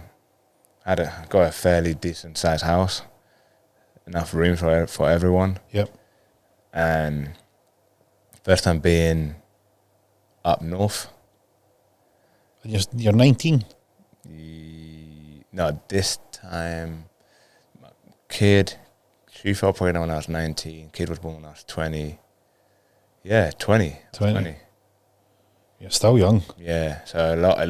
Like I've lived about 50 lives, mate. Telling you. So you've been balked off the Canio. You've been out and loaned to all these players, clubs. You're trying to break through. You've been offered a contract. You maybe be going to different countries. You've realised that your agent is acting without you giving it the green light. He's sort of deciding what you're doing. And I was a yes man to everything. Yep, you're a yes man. You have done all this travelling. You've moved country. You've learned a new language. You've came into a new climate. You're adapting really fast. You're realising all the sacrifices your mum's made. You get your missus at the time pregnant, and you're only 20. Like, talk about a tailspin. I mean, that is just a whirlwind. Mate, that about 25,360. Oh man, I travelled the world, like crawling. Yeah. The whole world. Crawled there and back. So what happened with Oldham? Oldham, man. I'm detecting that the shit is about to hit the fan at some point, because there's a pressure cooker situation between your outside life and your professional life. Yeah. What's going on? I moved to Oldham on the back of... I just started, to be fair, I want to give you some props here. Like, I'm going to give you some props. I just thought, at the time when I signed for Oldham, obviously while I'm leaving West Ham, I was going for something major at the same time, which obviously I didn't tell you. So you're going to add this into what you've just said. I was going for a rape case as well. Going for a rape case at the same time. So was this when you moved to Oldham? This was in between moving to Oldham. This was when I decided to leave West Ham and going for a rape case, deciding to stay at West Ham or not. Having a kid, not knowing what to do with myself. So I'm going for a rape case at the time, and this is when everything started to hit the shit just sort of splattered all over my face. And as all this shit splattered all over my face, I'm just there as if I had like fucking just wiping my eyes constantly to try and see if I can see clear. Yeah. And the show just kept to just drop, and I would just try and wipe my eyes. But I had to somewhere or another move forward, because I now have got a child in the way, or a child basically there, because the kid was born. My eldest was born at the time, and he was only a few months old. So you've had your son, and then a rape case. So is there problems with you and the missus because this? At the time, we sort of like, then trust was broken for various reasons, and I don't blame her, and things between me and her got off to a very quick start, from seeing each other, from talking to then, we're gonna be together, and then boom, sleep together, then boom, pregnant straight away, then boom, have to move in together. So this happened within it's about 2 months, like that. Really? Speaking together, seeing each other, had sex, slept together, bang, I'm pregnant. Shit. didn't turn my back on her, didn't turn my back on the kid. Even though I was still young and all that, I said, you know what, if I was man enough to leave inside, I'm man enough to look after my kid and look after her. Well, there is always that. And took responsibility, put my trousers on, and said, come on then, moved in with me, and then obviously straight away, bang, rape case. So were you, like, what was the story? Was this before you'd met your girlfriend, or was this after? Oh, this was after. I mean, I know the case broke after, but was the event before? The event was after. Right. So now there's a big fucking problem with There's a big problem, yeah. Mrs. is not going to be pleased with this. Nah. At all. It's a big problem. How it all happened, how it all went down. And this is when I started realizing about friends, relationships, who you hang around with. What was the deal there? Deal was, she went to her mum's. This is your missus? Yeah, went to her mum's. So the ex-missus went to her mum's? Yeah, she went to her ex-missus went to their mum's, and I was with my friends. We said we're going to go out. Ended up bringing a girl back to my apartment. They slept together. Things happened. And after everything happened, the girl basically then saw that I played football. She started questioning me if I played for West Ham, because my mum had like this little thing in my bathroom. And I started trying to deny it. I don't know, that is you. And I was like, right, cool. So then my friend didn't want to like sort of like take the girl downstairs to make sure that she got home safe. And I had to make sure of that because my missus and my mum were going to come home at the time. My ex and my mum were going to come home at the time. And in my head, I was thinking, one thing my mum said to me was, they never do things like this or bring any girls around your house when you've got a relationship. And then, yeah, so the panic station started. You need to leave. This is now Sunday morning, about 4 or 5 in the morning. Sunrise, sun's coming out. And I'm looking at the time, clock's ticking. This girl's still in my house, and I'm like, you need to go. No, can I stay here a bit more? I said, no, you need to go. My missus, my ex is, well, actually, I would say my missus at the time, but she's going to come home, and my mom's going to come home. So you please need to go. Where do you live? How do you need to get somewhere? Where do you need to go? Mm-hmm. And the girl, she was from Watford, and we're in Romford. That's far. And I'm like, crap. How are you going to get there? Oh, I don't know. Boom, cut story short, I ended up having to call a taxi on my phone, walked her downstairs, put in a taxi, and then she went, gave her a hug as she got in a taxi, see you later. And then a week later, I got arrested. I was identified as a gang member that had raped a female this day at this time. And then, yeah. And that's when everything changed for me in every way. Obviously, trust was broken from that side, but then obviously there's certain things I won't touch because, like I said to you that day, like I'm thinking around a book where there's going to be a lot of juicy parts and things and a lot of things that I'm going to talk about on that. But I told you, books are fucking old news, man. Good podcasts are where you want to be. Fuck me, man. Yeah, so that's when I started questioning a lot of things. What were you questioning? What happened? So, like, is it, you mentioned about, like, you knew who your friends were. Did they sort of desert you? It was just, see, like, I'm, and I've always been that sort of person where if I'm with you, and even though I've done nothing wrong, while I'm with you, but you done a fuck up or you done something wrong, about how big or how small it is, but it's going to get you in a bother, I did it with you. Not saying that we raped that female, obviously, because no, it didn't happen, but it got to the point where... What was the deal? Was it a case of he'd slept with her, she'd... Yeah, he slept with her, then she wanted to sleep with me, and then it happened in the bed where I slept with my missus. Then I was pissed off because there was other rooms, and I was like, you need to be more respectful. Like, that's why I slept with my missus, basically, and then you just didn't bother. You're not even listening to what I'm saying. You got to get out of the room, and then a lot of shit happened, and And So it's just a friend, or is this a player? he was a friend. None of them played football. One was a friend, one was my cousin, like not my cousin, but someone who I consider my cousin, who was the kid who I went to the school with when I first moved to the UK. Yeah. So out of all of them, obviously, I became played football professionally. Out of all of them, so we had a close relationship. Mm-hmm. And after that, obviously, our relationship sort of broke down because when we went to court for it, because we ended up getting, because to that point, we've never been involved with the police, me certainly. Mm-hmm. So I was panicking, I was shitting myself. But our statements didn't match. Like his statement, my statement, even the girl's statement weren't even matching. She had about 7 interviews that none of them made sense. So they just, you know what, this shit here sounds mad. So we got charged basically, and we had to settle it down in court. And when we were going to court, basically the boy who slept with her, he basically said like, nah mate, this is now turning to an individual battle.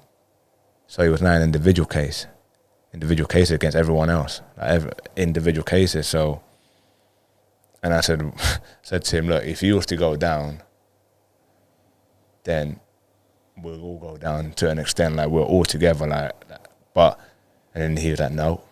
The guy had a missus at the time as well, had a kid as well, and his missus, obviously, I can talk about it because she was there. They broke up as well because of that.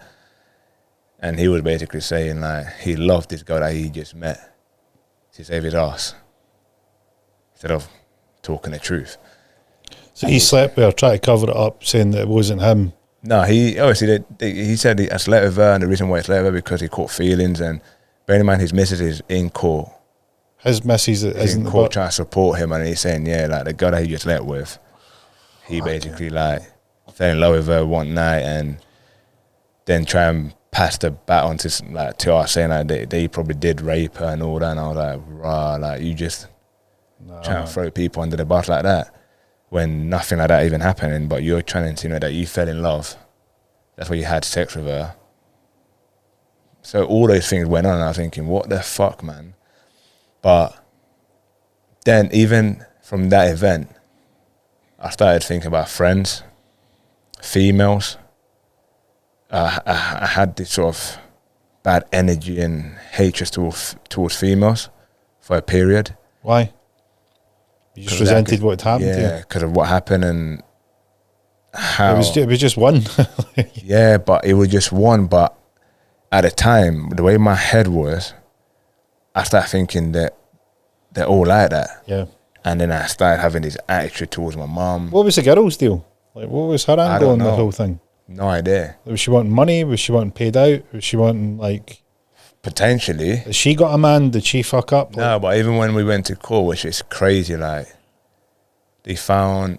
Obviously, because you have to do all these things, like, they found, like, 4 different DNAs in there. What? From that weekend. Where that way? 4 different DNAs? Apparently, yeah, from the whole thing. And so reading that, and then that sort of made me feel like a sort of way toward about myself, because obviously I feel like I disrespected my family, then towards my friends and towards females. Like, how could you try and do something like that?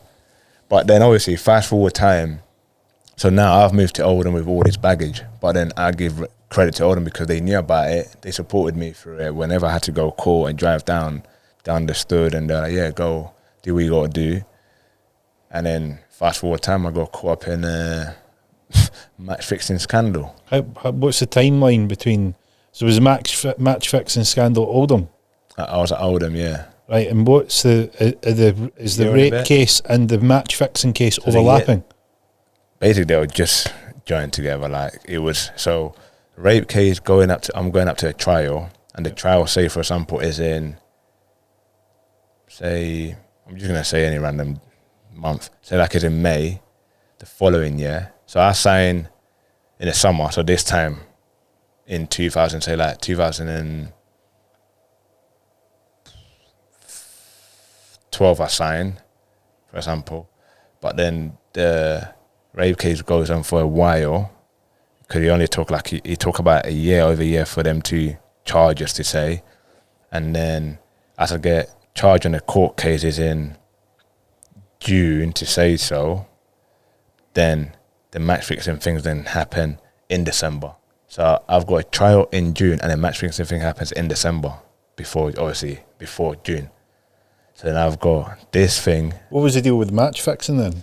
Nah, it was just a friend asked me to do something that I didn't sort of do in the end, but I didn't know how deep this thing was. At the time, I didn't know it was match fixing or what they called it. I just didn't understand anything, because back then, what was he asking you to do? I had to get booked in a game, and I knew that you couldn't bet on those things back then, because we were allowed to bet in football back then, but not in your own league. So I knew bookings and all these things wasn't a thing back then. So I was thinking, I thought it was just something between him and a friend that they were trying to do. And the calls and the messages became more intense, and I thought it's something bigger than this, but I didn't know how to say no, because like I said to you, I was a yes man. Mm-hmm.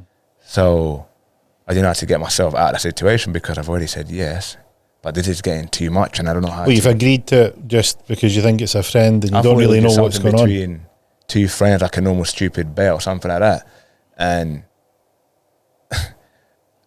the messages became more intense. The calls became more intense. What, just from him? From him, yeah. And I was like, what the fuck? What do you mean intense? Just the tone of voice, the tone of messages. Yeah. And I'm reading them, and I know how he types. I know how he talks. So I'm now putting 2 and 2 together. Like, this is bigger than what he first sounded like on the phone. Mm-hmm. So boom, I didn't do it. At the booking thing, I didn't do it. And then the calls became more, the text messages, and me being that yes man and naive kid to an extent, scared, because when I moved to Oldham.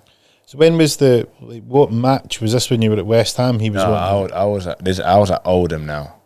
But was he wanting you to get booked while you were at Oldham? No, I was at Oldham, yeah. So you must have been at Oldham for a period of time. Like a year, just over a year I was. So you signed in the summer, and this match and I played one season. Yep. And then it was my second season. December. It started, like the phone call started a way earlier. Right. But December was when it all came out, and I thought, fuck, what have I got myself into? Basically. And the messages carried on, and I was like, what the fuck's going on here? But I didn't know how to say no to him. Mm-hmm. You're gonna have to do it. I was like, okay, I'll do it next game. And whatever was going on behind the scenes, I didn't have a clue. I was not interested, but I could already sort of fucked up when I first said yes. I thought I had to make it up. But what I was doing, I was digging myself a bigger hole, because I kept on saying yes. They kept on doing whatever they were doing, and I wasn't doing what I said I was going to do. Then the calls became more intense. So he's putting on, like, whoever's behind the scenes is putting on a bet, expecting you to do something, and you're not doing it because you think there's something up. Yeah, but I didn't know how to say no. You didn't know how to say no to him. And I didn't know how to ask for help. Who would you have asked for help from? Obviously, now that I know, you can ask you can speak to the FA, you can speak to the PFA, you can speak to your coaches, but I did not know that. But at one point, I let my emotions get the better of me in one game. And my manager at the time, he clocked on that, because he pulled me into his office, and he closed I remember it so well. He closed his coach's room, and he said, there's something up with you. What is it? So I had the chance that day to speak to him, but I was still so scared, because I didn't know what was going on. And I still had to prepare myself for it, because we had a game that day, and I was starting. So before the game, he put me in his office, and then he locked his door as well.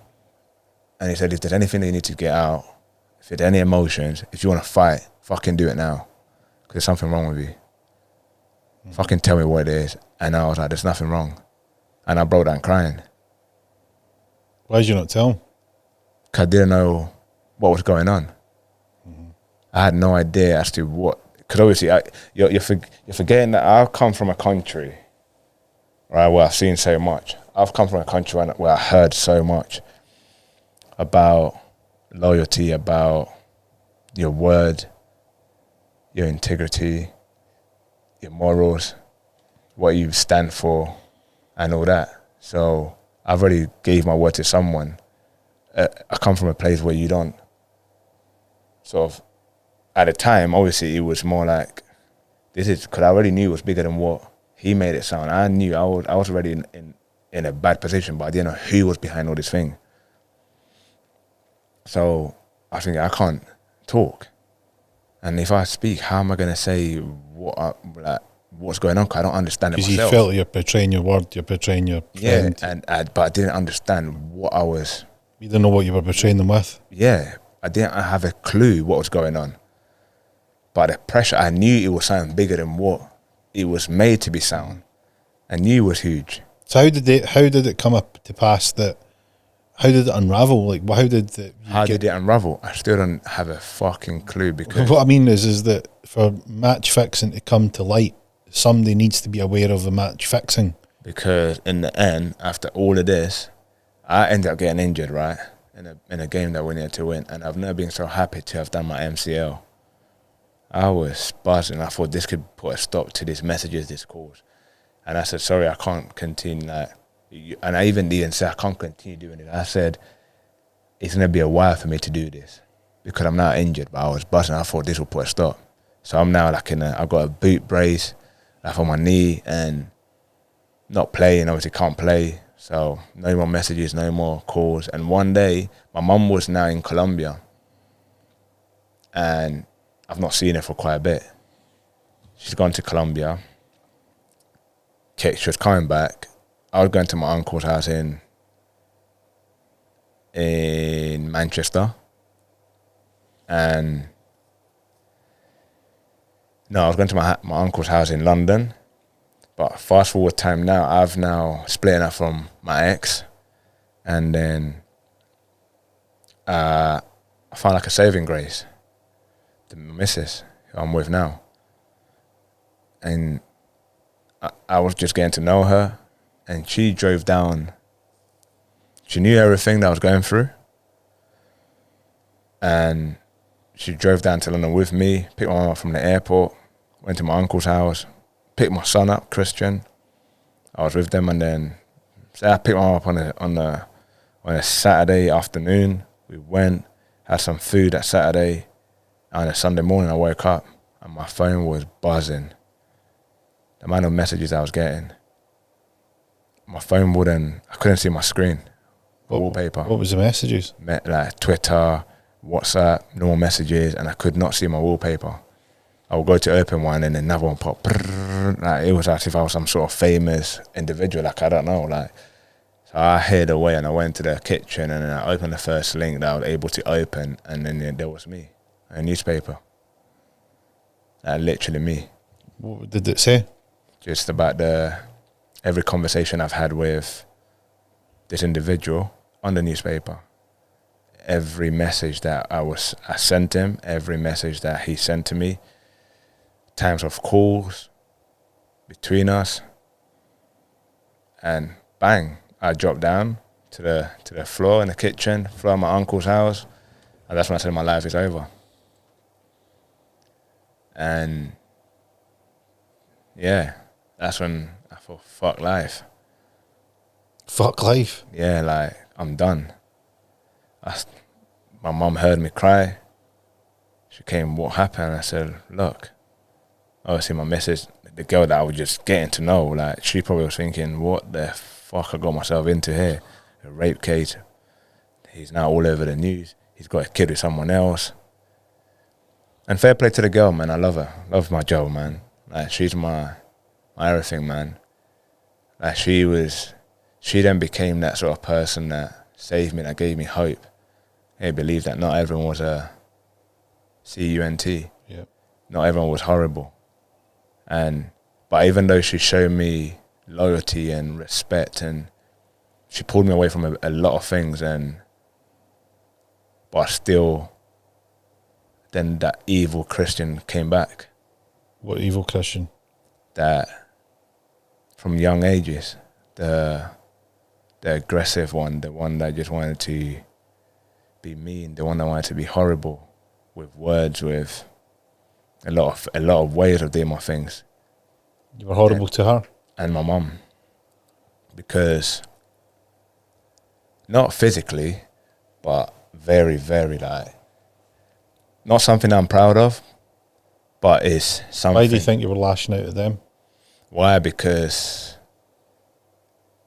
like obviously you've already gathered I'm a deep person, and hearing them say we support you, everything will be okay, we understand you, that fucked with my head.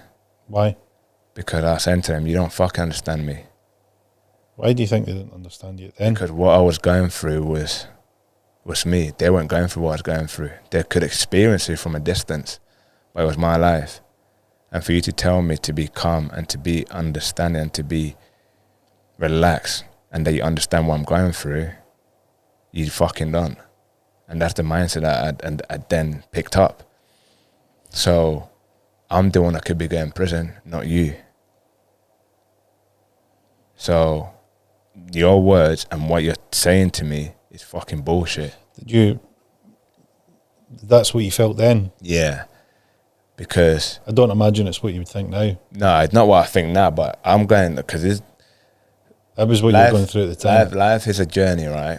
And we all go through certain things in life. But a lot of times we feel ashamed, we feel embarrassed to talk about certain things that have caused us pain, or ways that have caused other people pain, that what we've done with our actions or words. Mm-hmm. And I'm not that sort of person. I'm someone that I will front and I will say what I've done, what I've said, and how I've acted, because it's allowed me to be the person I am now. Life is a journey that I've learned and I've always embraced. See, when you said that you thought your life was over, and you mentioned earlier on that you thought about ending it, what happened? Was it just a thought? It was a thought that I was leading up to, and we spoke about this last week or a few days ago, that we had a chat. It was a thought that became very, very powerful, but it was a thought that was being controlled by external things.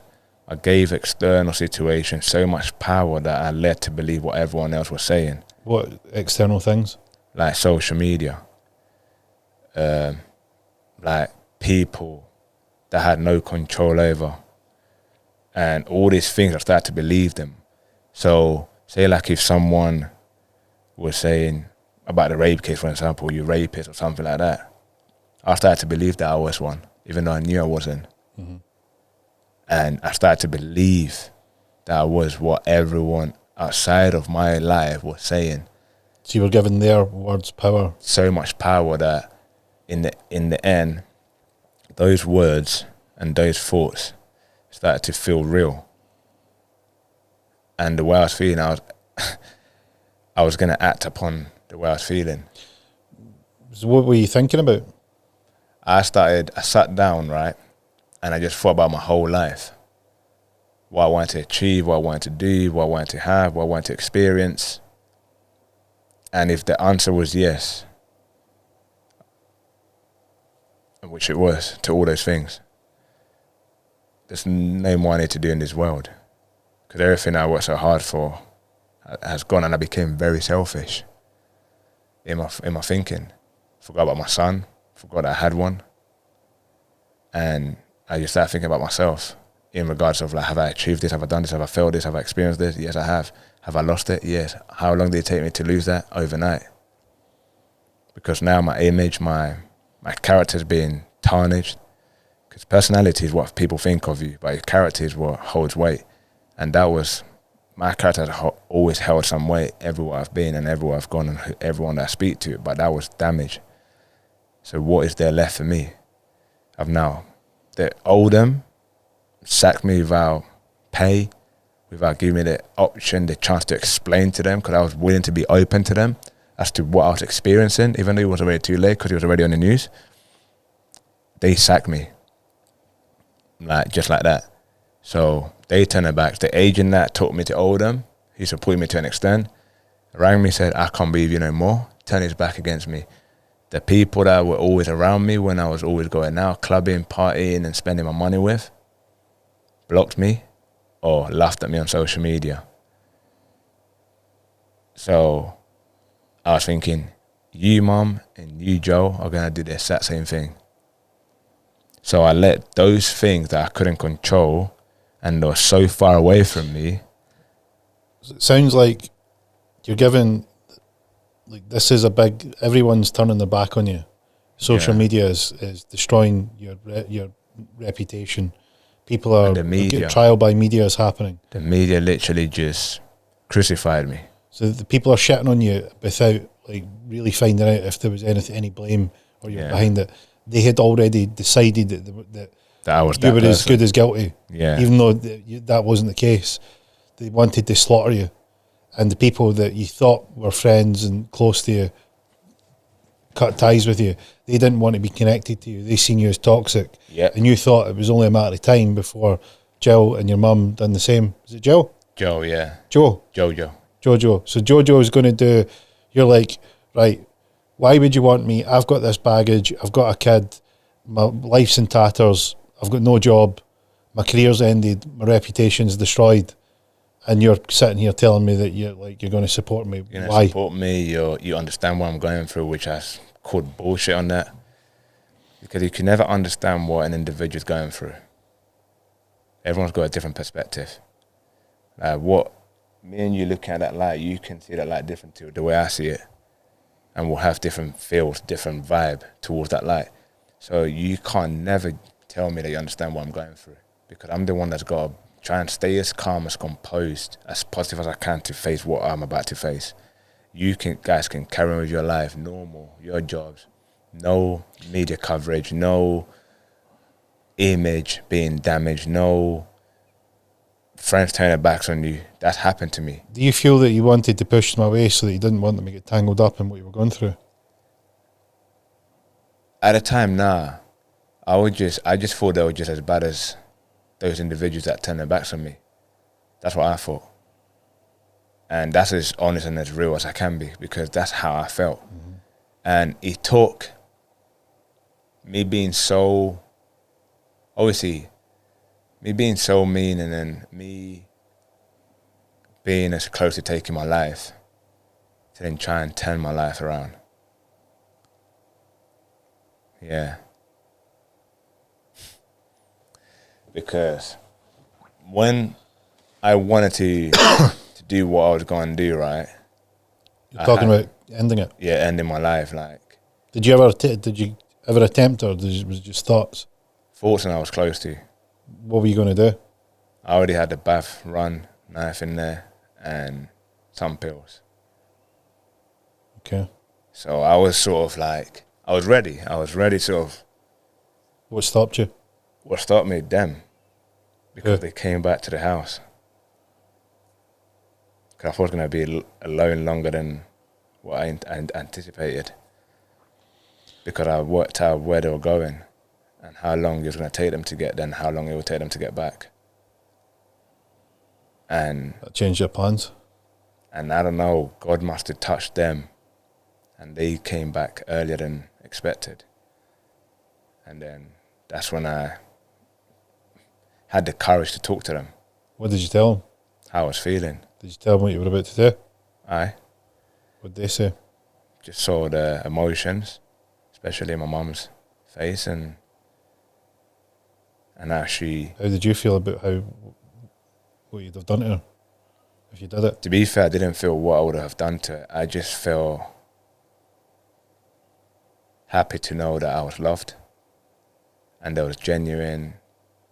Someone actually cared. For once, I didn't think the pain I was going to cause them. Do you know that now? Yeah, now I know that. Not then? Not then. But it's important to know, because people sometimes would... You'd have killed her. She'd have been like the Walking Dead. She would have been finished, because obviously I'm her only child. And we've been like... through everything together to an extent.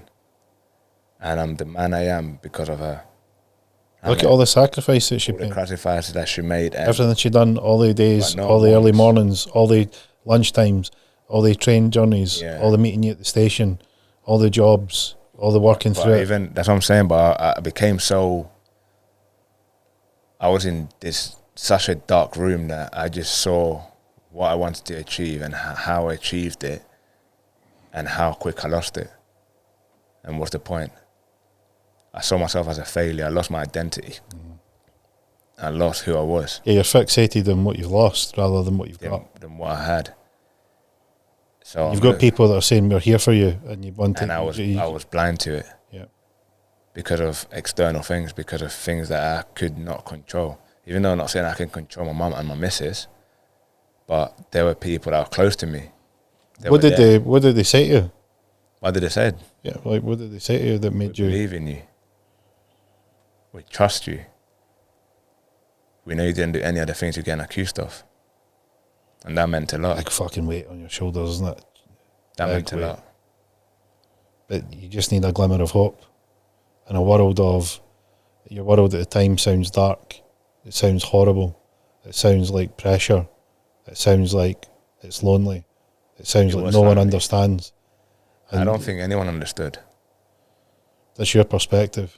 That's my perspective. Yeah, so but nobody's going to convince you otherwise. That's my perspective. Say if someone showed up and went, I've been through exactly the same thing, you're not going to believe them. Nah, but that's what I'm saying. Like, I don't think as humans we will go through something. We'll go through the same things. I do believe we have the same emotions, the same feelings. But someone understanding your position in terms of them knowing that something's bad happening to you and know that you need support, and the way that they've said it isn't that they are maybe saying, hey, look, I know exactly what you're going through and I know how it feels. What they're saying is, hey, look, I know you're in the shit and I know that you need someone. Yeah, like what they're saying is, I know that you need somebody and I'm going to be here for you. That's what I'm saying, the best way to be is what you just said. I know you're going through it, but I'll be here for you. Yeah, but you're just needing, like... That's something that when... And I'll say it now, obviously, for the listeners and the people, like, that if someone comes to you with some sort of, like, baggage or you know they're going through it, the best way to be is, I know you're going through it, I'll be here for you. Yeah. And because I don't know if it would trigger other people, but what triggered me at the time massively was going through what I was going through and hearing that I understand what you're going through. No, just tell me you know, but... Triggered you as in it set you off. Like, it made me feel like my emotions at the moment, you've got your job, you've got your life is normal, yeah. You've got things to look forward to, you still have income coming in to pay your bills. I've just lost my house, I've became homeless, I've got 2 court cases potentially looking forward to, one that I've been charged with. I've just been sacked from my football team. I'm all over the media for the wrong reasons. So how can you understand that? You know that I'm going through it and you're there to support me, but how can you understand what I've just said that I'm going through when your life is so far away from that? And that's what I was saying to them. It's like, it looks like, to me, it's like, Christian, right? You're out at sea and your boat's been shot to shit and you don't know if it's going to survive. Yeah. Right, I'm going to step off my boat and come onto yours to let you know that I'm coming a shit aboard. Yeah. Right, it's still your ship, it's not mine, but I'm here with you. Right, basically, do we need what do we need to keep this thing afloat? Yeah, but then you're in the water with me. Yeah. Do you get what I'm saying? Yeah. That's a totally different scenario. You're in the water with me. Mm-hmm. But imagine you then going, okay, I'm going to make myself homeless. I'm going to get myself in debt. I'm going to get myself in a position that I'm going to have to face some cases. Mm-hmm. Then we're both in this shit. How are we going to get through this? Then now you actually would understand what I'm going through. Because you're having to think, how are you going to survive the day? How are you going to see another night? While you keep yourself composed and ready for what's to come, which is your court case. While you've got the other court case in the back of your mind to deal with. What did you come up? What happened next? What happened next? Another conversation with my mum. What did she say?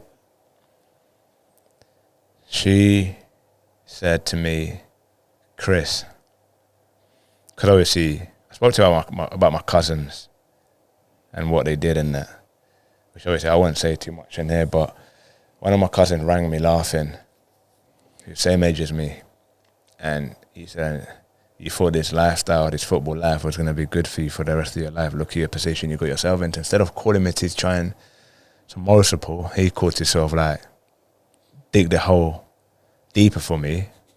What did you feel about that? He started I started questioning my situation and thought about I need to get out of this country. And then my mum sat me down and she said, all way long you've said that you've done nothing wrong. By you leaving the country and going to follow the footsteps of what your cousin's doing, in wherever he's at, that will make you guilty in the eyes of everyone and in my eyes. So you got to stand your ground and fight your corner. It's you against all odds. Go and defeat it. Show me that show yourself that you're saying what you're saying that you didn't do. And it didn't happen She like that. thought by you leaving the country, it would make you look guilty. Yeah, and also you will never be able to come back to this country. You will probably be arrested when you come back. You will not probably see your son again. Your oldest, obviously, Christian. And I said, cool. What'd you do? Stayed, put my head game on, and I sat down, deleted social media, got the court paperwork out, read through every single interview, what was said, and dealt with one thing at a time. So what were you doing? Like, how were you occupying your day? How?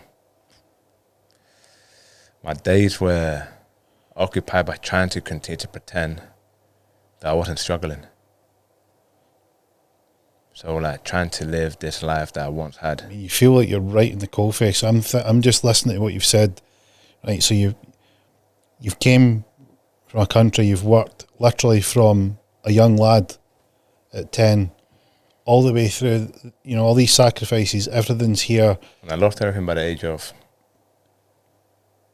I got arrested, I think it was, if I'm not wrong, 3 days before my 23rd birthday. Right, so from 13 years in the making, and you've been arrested, and your whole existence, your whole identity, everything you've worked for, all the sacrifices from yourself and your mum, all the train journeys, all the bus, overtrain, underground, getting to training camps, missing games, taking abuse off a manager, all these different loan clubs, just doing what it takes to get there, breaking into the first team. You make you try and speed up your timeline. You're trying to keep your ex-missus happy by staying in the country. You make this move and bang. And I was there for about a year and a half after like becoming a first team player. You're lost. You're majorly lost. Like you are literally spinning. Like I'm putting myself in your shoes, and I'm like, what would I be thinking? It would just be like a gaping hole of loss with huge pressure of these things hanging over you, and then this, who am I? That's what I said. Who am I?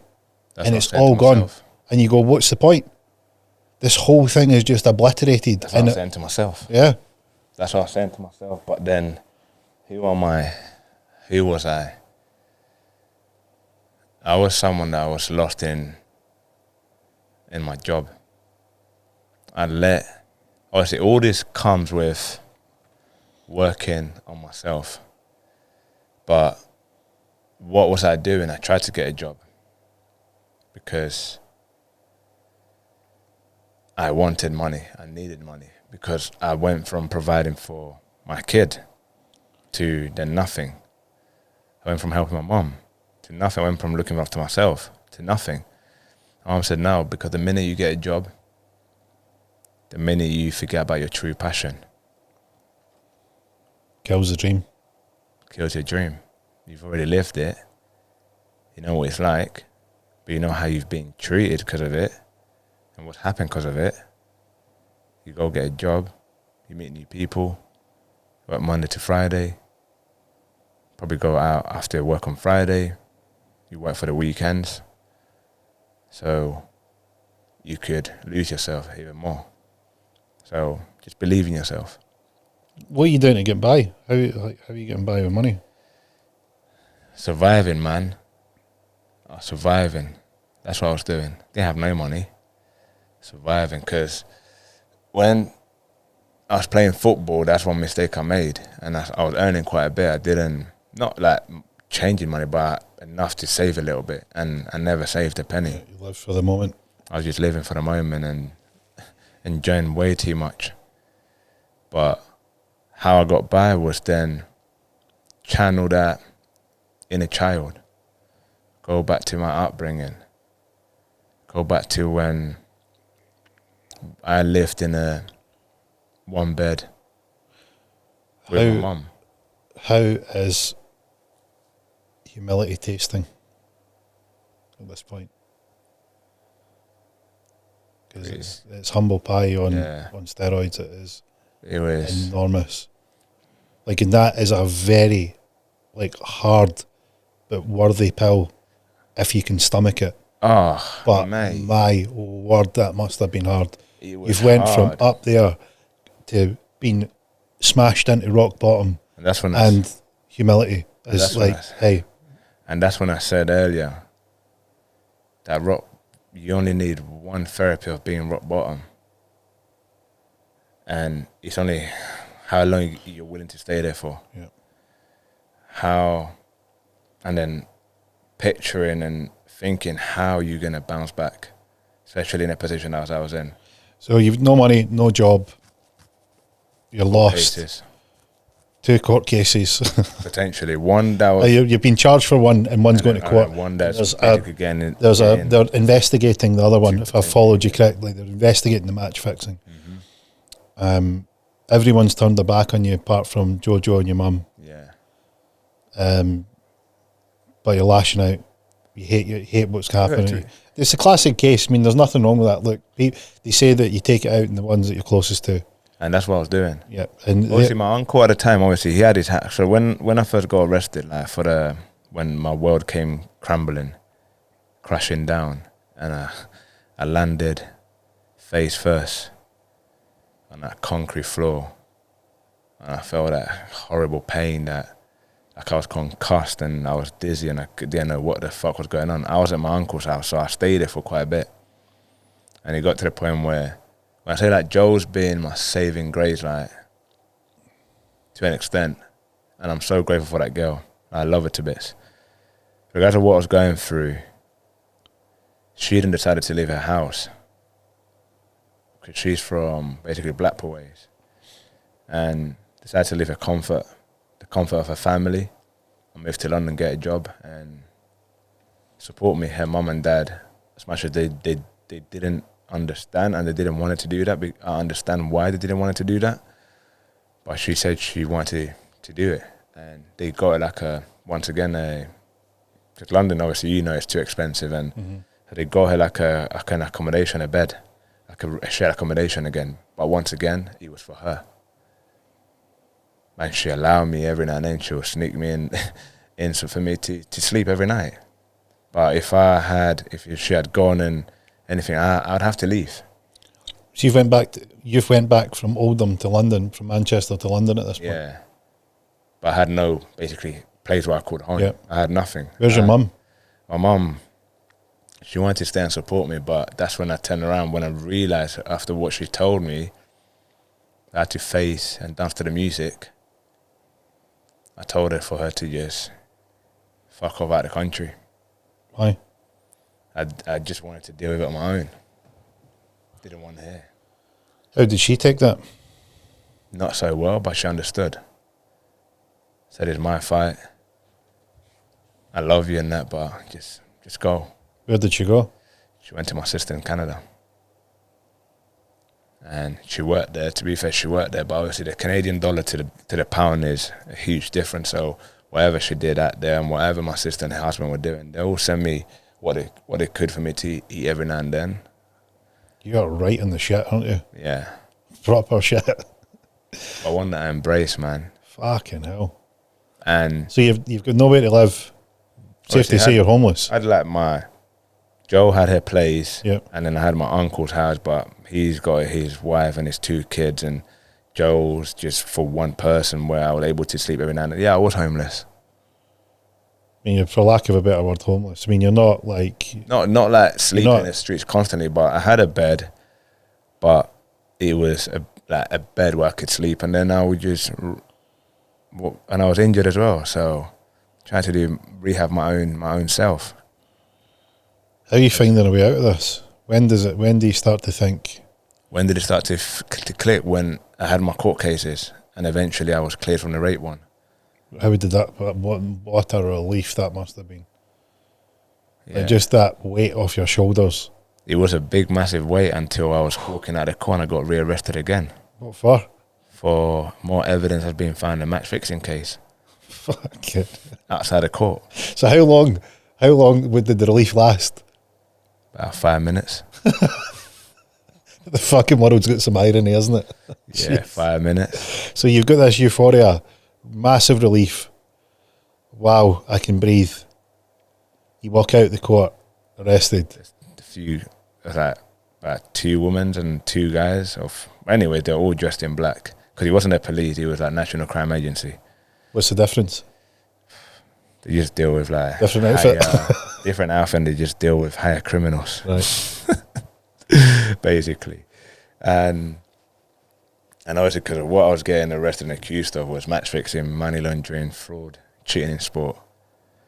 So... Oh, well, it's through the kitchen sink. I don't think it's missed anything. They didn't mix nothing, and... What'd you do then? So I was so comfortable to now getting arrested that I knew their names.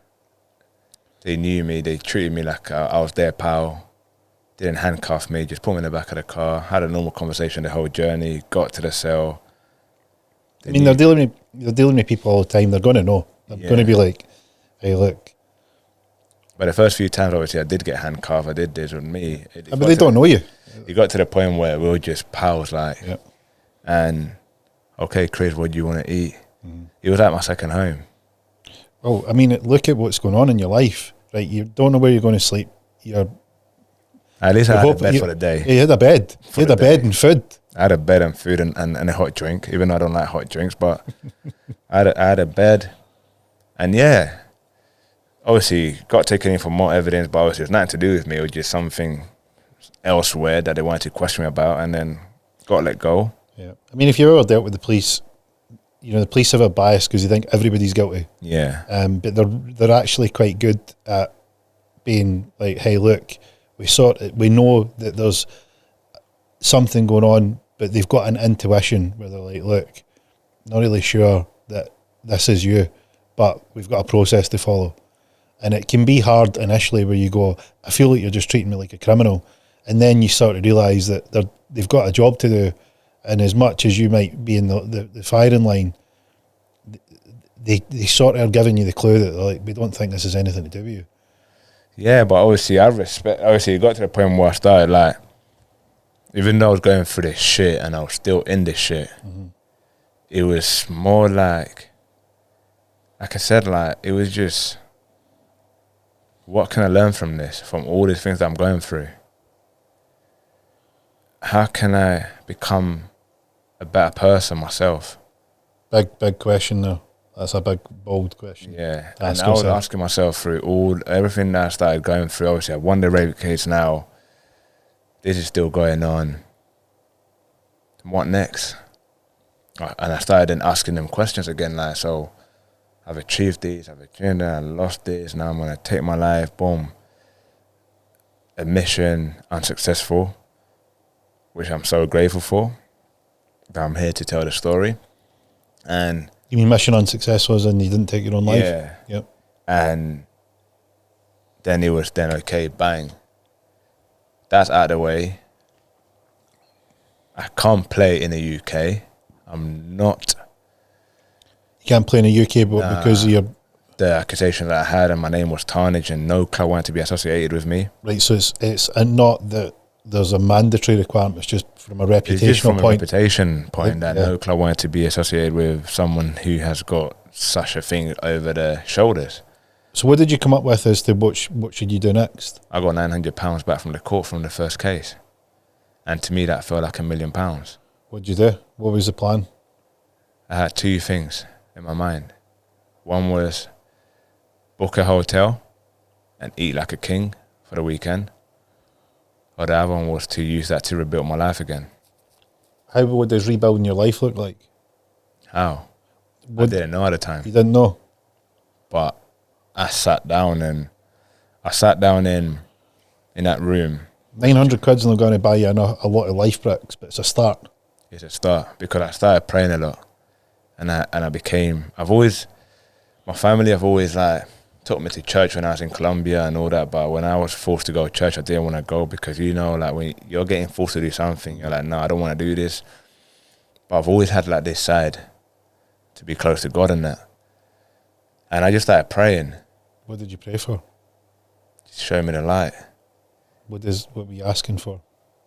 Just a green light, something that I could potentially see a starting point where I could not be judged. Asking for guidance. Guidance, belief. I believe in myself by someone that will believe in me. I know I've done wrong. Start taking accountability for what I've just lived. Took ownership. What did you want? What did you own? What that you'd done wrong? Then I don't think I've done anything wrong, but what I was doing was looking for excuses. Yeah, so I know that What because what you're saying is the cases are sort of not like that. It doesn't sound like it's a guilty verdict on something that's happened. You're talking about the things that you feel Things you've that I done got wrong. myself into Yeah. to have lost everything. I was blaming, if you didn't bring this girl back, bro, if you had not called me and asked me to do that. So then I started taking ownership. I was too naive. I was too scared to say no. It was my house. I had a missus. I had a kid. I could have told him no. If you want to do something with that girl, you take her to a hotel, go somewhere else. So I started taking ownership. So for me to go through that rape, because I've just gone through, is my fault. Accountability. Massive moves. That's huge. For me to now move forward, it was that allowed me. Sitting down, crying to myself and talking to myself and owning what I've just lived. Mm-hmm. Then the match fixing thing, I'm currently going through this, is also my fucking fault. Because I could have said no to him. I could have put the phone down.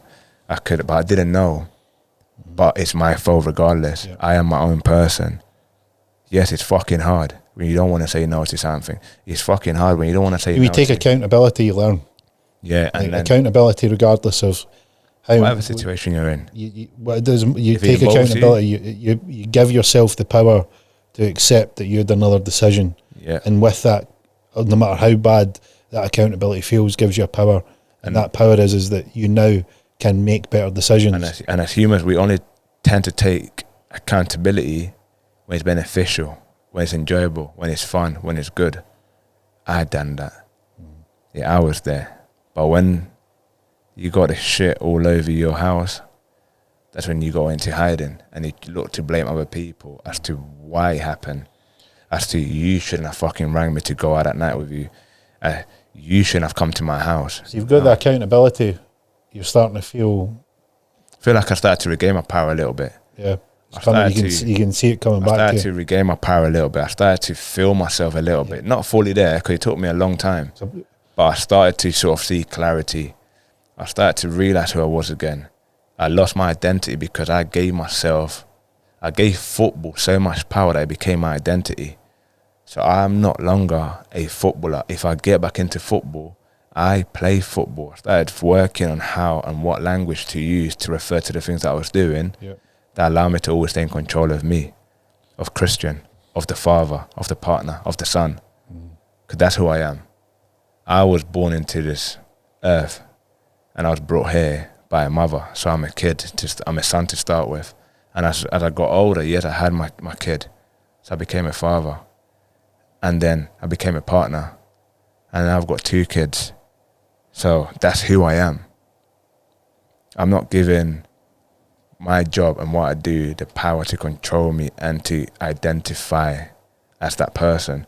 Because I was a footballer, I got taken away from me, I lost myself because I felt worthless. I felt like I was a nobody because I'm just, who am I? And in the whole... So how did you come up with that and then end up back playing football? How by using that £900, taking a one-way ticket to Colombia. And that's when my whole life sort of like started taking off again. But it was the belief that I've always had that I was gonna, the belief that my mum installed in me that I could go back and play football if I believed in myself. And then the praying that I did. And that was the only thing. And it's sad to say that I held on to God at the last. I chose God as the last thing to hold on to and just have this deep faith and belief in God finally when I was rock bottom. But it turned out that when I was rock bottom, yeah, it was the therapy that I needed. But say that there's no atheists in a foxhole. And it ended up being at that rock bottom, that rock at the bottom of that hole was God still holding me, saying, son, you've got this.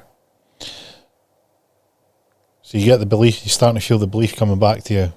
And I think it was then I win that case, the praying starts, I get £900.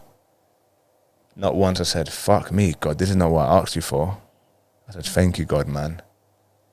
Thank you. Now you've given me a little something for me to try and figure out what I could do with this.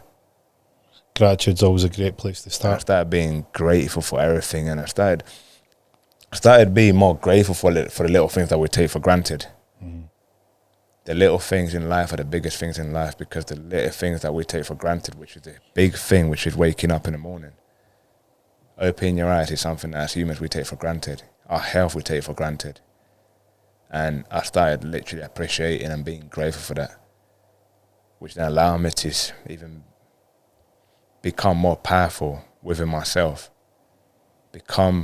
Started becoming more content with being on my own. Back in the days when I was living this life, I had this fear of being on my own. I had this fear, and all of this became more clear as I was in this journey of healing and getting back up. Because I started looking back into my life and my childhood, when I had this, when I achieved this, when I used to say yes all the time. The fear of missing out, the fear of getting told you're a fanny or you're a pussy or all these things for not coming out with us, or fuck you, we're never going to invite you again. And that peer pressure got the best of me a lot of the time. One thing that's burning in the back of my mind, and if you don't mind, I don't think it's as profound or as deep as some of the stuff that we've covered off, but it needs to be asked. When you went back to Colombia and you arrived there after being in the UK for so long, did you go, shit, this is fucking warm? Oh. Bro. I was like, this is life, man. Bro, it was so good, man. Being back there, but it was still a struggle, though. I struggled. With what? With everything. The heat? The heat, living. I still had no money, because I used that £900 to fly home. And so did you go back to your village? I didn't go back home. I didn't go back to my relatives. Where did you go? I went to Cali. What's Cali? Cali's on a bus journey about 2 hours away from my hometown, and driving about What's in Cali that would be the... not the capital, but it's like a big city. Yeah. It's like the second capital of Colombia, I would say. So like the Glasgow of Scotland. Yeah, and... Why there? What was the deal? Why there? Because someone who I'm so grateful for as well, which is one beggar. I didn't know this guy. And this is when God started putting people in my life that were good for me. But it was down for me to see that, because I know through my whole life he has placed good people, and I've always turned them away because you class them as boring. A lot of time we tend to do the fun stuff And was one boring? One was just an angel, man. Why was he an angel? I didn't know the guy. What do you mean you didn't know the guy? I didn't know who he was. So how did you meet him? Just someone that he knew told him that I was going to Cali and I needed someone to stay. And he picked me out with his missus from the airport. And that's Did you know he was going to be there? I got told someone was going to be there. I didn't know who was going to be there. Who told you? A guy that sort of essentially helped me with my court case and essentially ended up robbing me. But He did what? robbing me. Robbing you? Yeah. But it's a journey that I had to encounter to be who I am. And one picked me up, introduced myself to him. He introduced his missus, took me to his humble home, 1-bed apartment. I'm so grateful for.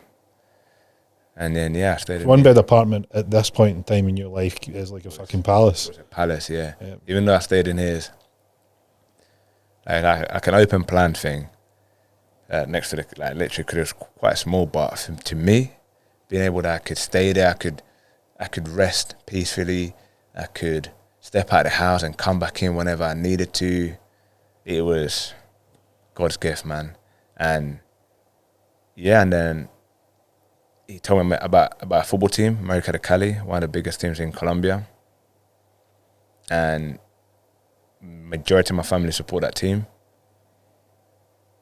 He said, look, I know the coach, and the coach luckily knew me from my time at West Ham. Mm-hmm. So he said, I know Chris, I know the skinny boy. He can come and train with us. We know what he's been through because the news has been worldwide. We know what he's facing, so we're not going to judge him. We'll let him come in, he can train, get himself fit. And I went in, got myself fit, train, enjoyed. But then he showed me that it was like what my mum did with me in London, he done it with me in Cali.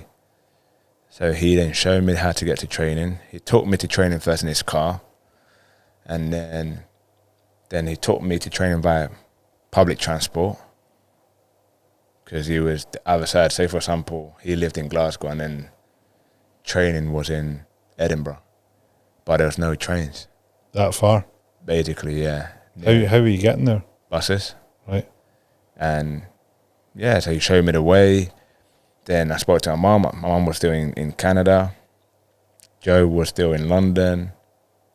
And my mum would send me some money every now and then for me to get a public transport. And so I'll go to training. I was surprised because No wonder you're a fucking mummy's boy. Wow, women. Yeah, she's a superstar, man. And she sent me some money with my sister sometimes for me to get to training, and I stayed there for a couple of months, I think it was, and train, got myself pretty fit. And it's one of the biggest things in Colombia. I'm going to this training ground, there's swimming pool at the training ground, outdoor swimming pool, they're doing barbecues, they're taking me in, they're welcoming me, they're making me feel welcome. No one's talking about what I've just lived. Everyone just taking me for what they're seeing firsthand. You don't feel overwhelming? Nah, it was amazing. Like, do you not feel do you not feel that overwhelming sense of gratitude that people are good? Like you've experienced people being really bad, and you've experienced people turning their back on you, and you've experienced, to a certain extent, you turning your back on yourself, to a certain degree, and then you've went through this sort of journey rediscovering who you really are, and then people being good and people giving you hope, and then people welcoming you back in and embracing you. That's when everything. I can't imagine what that must have felt like. It was just a sense of relief, and then that's when I started thinking about the humans are actually decent, some good people out there, and that's when the whole thing started with me, the healing process. The healing process obviously started when I first spoke after I was going to do what I was going to do, when I opened up about how I was feeling, which then gave me the opportunity to then think with a clearer mind and focus on what needed to be faced. And after I've done that and I'm in Colombia now, then the healing process then took a big step forward. I'm now in the sun. Yes, it's hard, don't get me wrong, because I still not found myself yet. I still don't have my own space. You're getting there. But I'm working towards it. Yep. I don't know when it'll happen, but I'm working towards it. I'm in a different country where I'm not being judged. My face is not all over social media or my name or I'm going to a shop and people telling me, "Oh, you're that boy." So I'm not having that no more. I'm meeting new faces, new characters again, new individuals. I'm now back to laughing. I'm now back to enjoying myself. I'm back to being free to an extent, a little bit. And after a few weeks, not 4, but long weeks in of the traveling, the sacrifices, the training, the waking up early to make sure that I started eating on the bus again. It was a whole cycle again. Back to what you were doing. Back to what I was doing. What got you there? You were doing again. Yeah, I was doing it again. It was the cycle humble, repeated. hungry, humility, getting after it, doing what it takes. The cycle repeated itself. So now it's on my own. I ain't got mummy there. Now I'm having to find which is the nearest food stand in the morning. The good thing in Colombia, there's food stands up and open, and restaurants open very early for the workers. For people that need to get up so early and they ain't got time to eat at home, so they can. You need to tell me about Colombian food afterwards. Tell me what it's like. I will. And then, so I will go and eat, get my breakfast thing. Like, it's pretty cheap. You get it, get in a cut and a bus, and you're eating it while you're sipping on water or whatever you got to sip, and then go to training, and then have lunch at football, and repeat the same thing. If I was hungry on the way home, then I'll stop somewhere, get myself something pretty cheap, eat. Like, if I was skinny, I was just skinny. So see like this microphone here? Yep. This is my body, and this is my head. But about 5 times bigger than that. That's how skinny I was. You're really thin. I was Because really you thin. didn't have enough money for food. Nah, I wasn't eating well. No. Wasn't eating well, but my drive, my hunger was just, not hunger from like, obviously hunger from hungry food, but hunger from trying to prove myself that I could do it. I wasn't out there. You're fighting back to yourself. My whole paradigm and my whole perspective changed. Yep. It was not about I'm going to prove you wrong. I'm going to prove myself that I can do it. I'm going to take my power back. I can do this. And I'm not going to prove to my mom, even though she's being supportive. I'm not going to prove to Joe, who's still in London. I'm going to prove to myself. And before I left London, I said to Joe in her room that her mum and dad rented at the Starbucks she was paying. She's still with, like, you still together or what? Yeah. We're still together. She's at home. She's the one that rang me a minute ago. All right. Yeah. Well, that's cool. I mean, like, you talk about, like, see if you can get through what you've been through. You can get through anything. We should, right? Yeah. Yeah. No, like I'm telling you. You should. You'll get through anything. Like, if you can get through what you've been through. Yeah. Like, together. Because regardless, like, when you are a couple, you going through it, she's going through it. Yeah. Like, she's feeling it. She isn't, like, insulated for what you're going through. She'll feel what you feel. Being a soldier, man. And, like, she's taking that stress, that pressure that's spilling off you, and she's, like, staying the course. She's like, right, we're going to do what it takes. That girl's amazing, man. Like, and see, when it gets easier, how can you not get through anything? That girl is amazing. But yeah, it's funny that you've got, like, you had the resent for women, and the two people that are really solid in your life are both women. Like, it shows crazy, that man. How life works, it's mad. And for me, I changed that paradigm, that perspective, that outlook on life, and it was more about me now. I became selfish now, but in a positive way. Not in a selfish, bad way. It was more, let me show myself I can do it. Let me bounce back. How did you end up, like, it sounds like your Colombia trip is going really well and you're finding yourself. How did you end up back here? Because I can't imagine, if I was Cristian there, in the sun, in the heat, things are going well. I'm not, like, the UK doesn't look that attractive to me at this point. It doesn't, but it did, because I went through all of that. Apart from, like, you know, you've got Jojo back there, you've got your son back there. Yeah, so like, there is a draw. Joe moved to Colombia. Did she? Yeah. She moved Did you like Colombia. it? Loved it. She moved to Colombia after me training with this team, and they wanted to sign me after a while, and I rejected the offer. Why? because I wasn't ready mentally to compete and get paid to play football. I would just enjoy myself, training, finding Do you myself. think that would have brought pressure on you? Yeah, because I was Going back to the old, you weren't ready yet. I wasn't ready mentally. It would have been easy for me to say, yes, I will sign. Let me go. Give me a house. Pay me this. Give me that. It would have been easy, but no. My whole mindset changed. Because see, that stress and all this depression and anxiety and what we go through is real, right? And sometimes could actually kill you. And if we don't take care of ourselves, we could end up in a bad place. Not just for me, but then family around you. And I knew I wasn't fully ready. I knew I still needed help. But I didn't know how to get the help. But the help that I could do was give myself that help. It became personal, me against myself. So just because you're offering me a contract doesn't mean like I'm going to jump at it. Yeah, it would mean a lot to me because I've been struggling for quite a while, but I'm not ready for it. It will boggle people's brains that because you've been offered a lifeline, you haven't taken it. Yeah, but I was at peace by making that decision because I went for a long time saying yes to things that I consider being beneficial for me. Mm-hmm.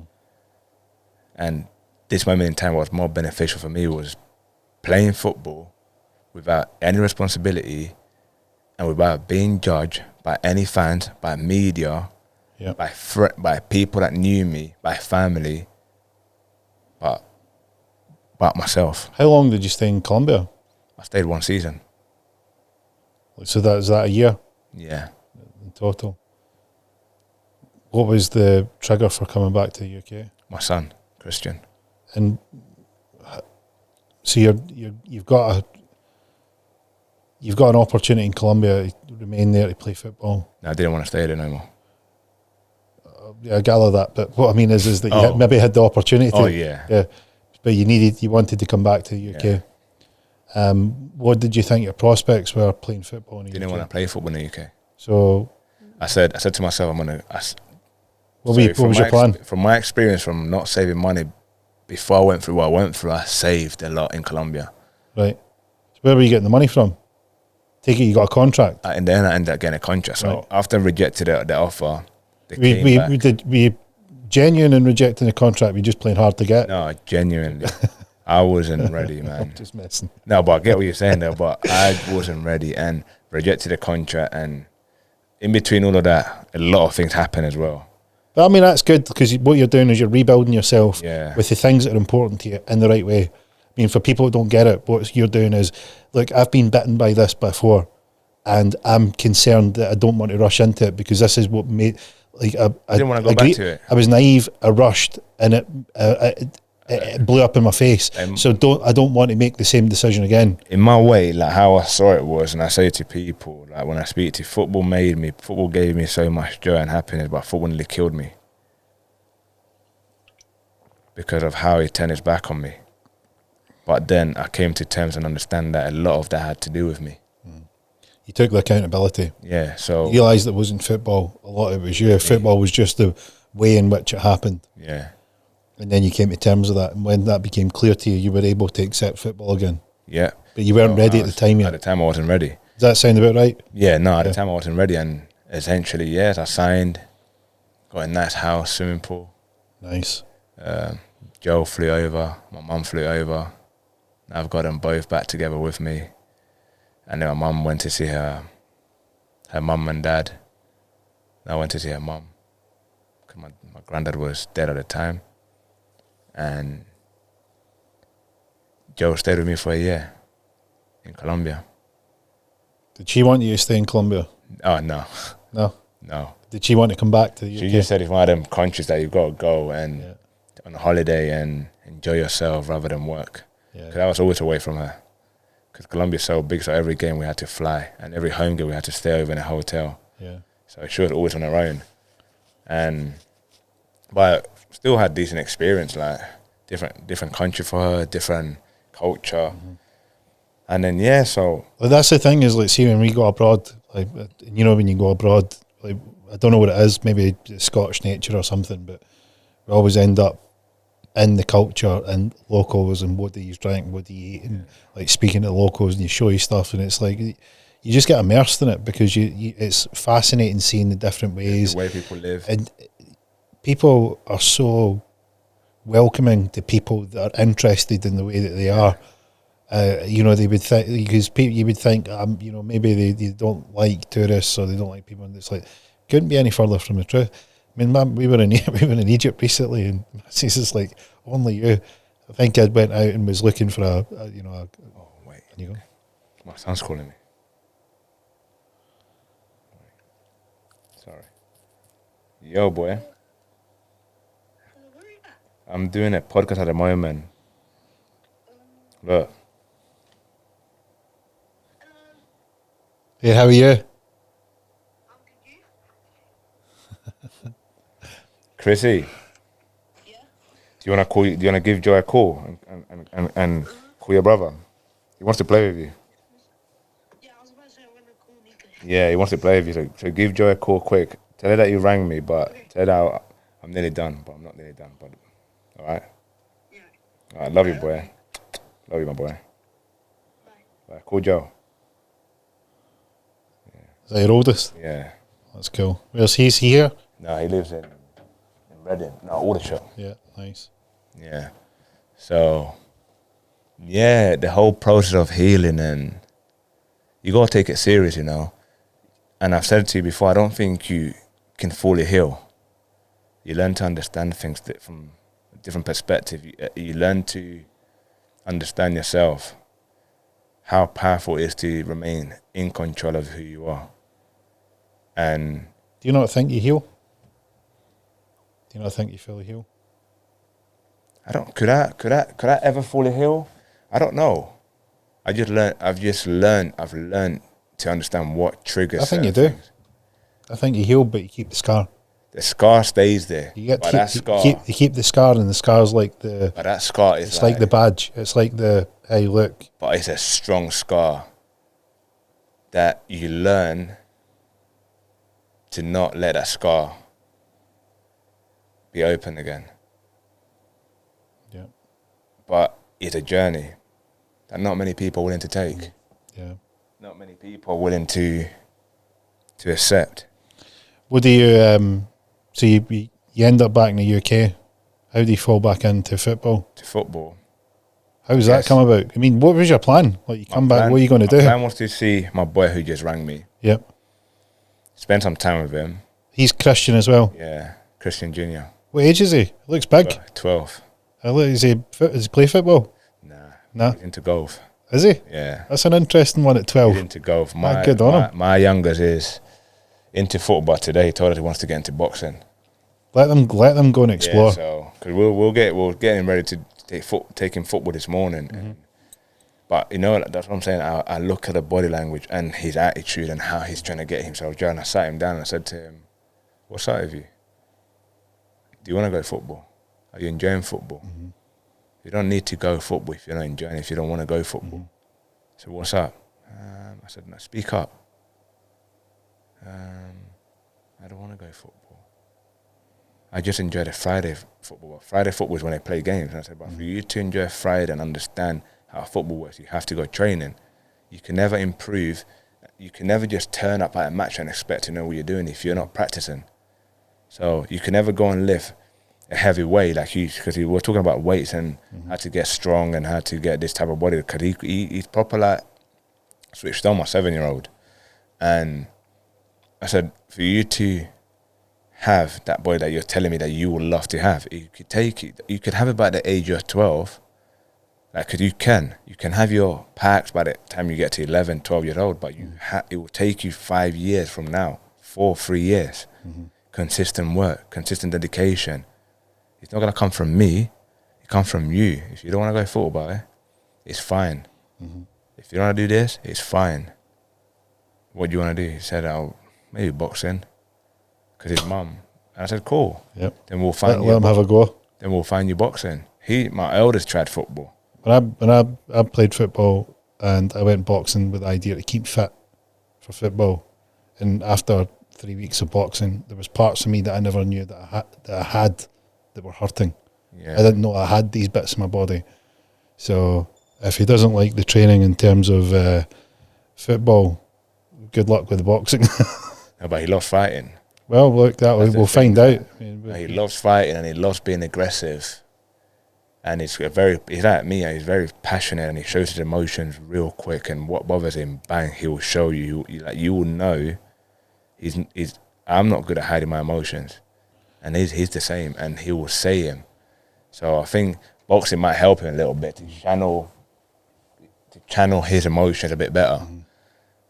And yeah, so obviously, thank you for giving me this space to speak about my kid. But we'll go back to the reason. How are you for time? Oh, I'm okay. Yeah, good. I'm okay for now. But you've got something to do, innit? We could obviously there's a lot of information here that you could chop up. Well, I'm thinking we can maybe do a two-parter. We can do a two-part. Because I think for where you got to with Colombia, I think that's a good place to, because it's like we've came to the second part. We're healing. And we're on the healing, and I think we'll do the first part and the second part. Yeah. Because I think that'd be really good. Because there's a mountain of stuff in that first bit.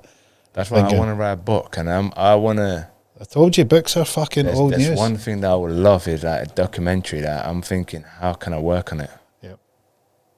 I reckon we do two parts here. Yeah, we'll do two parts. Because then this will be... Now is literally the come up, the mindset, the way I embrace setbacks, the reason why I embrace setbacks. Is what we're going to do. It's like a mirror image of you. We've seen one side of that, and now there's the other side, and we've got all the way down, and then we're seeing the part up. And I think we catch the next part. We'll do a two-part. So I don't want to rush it.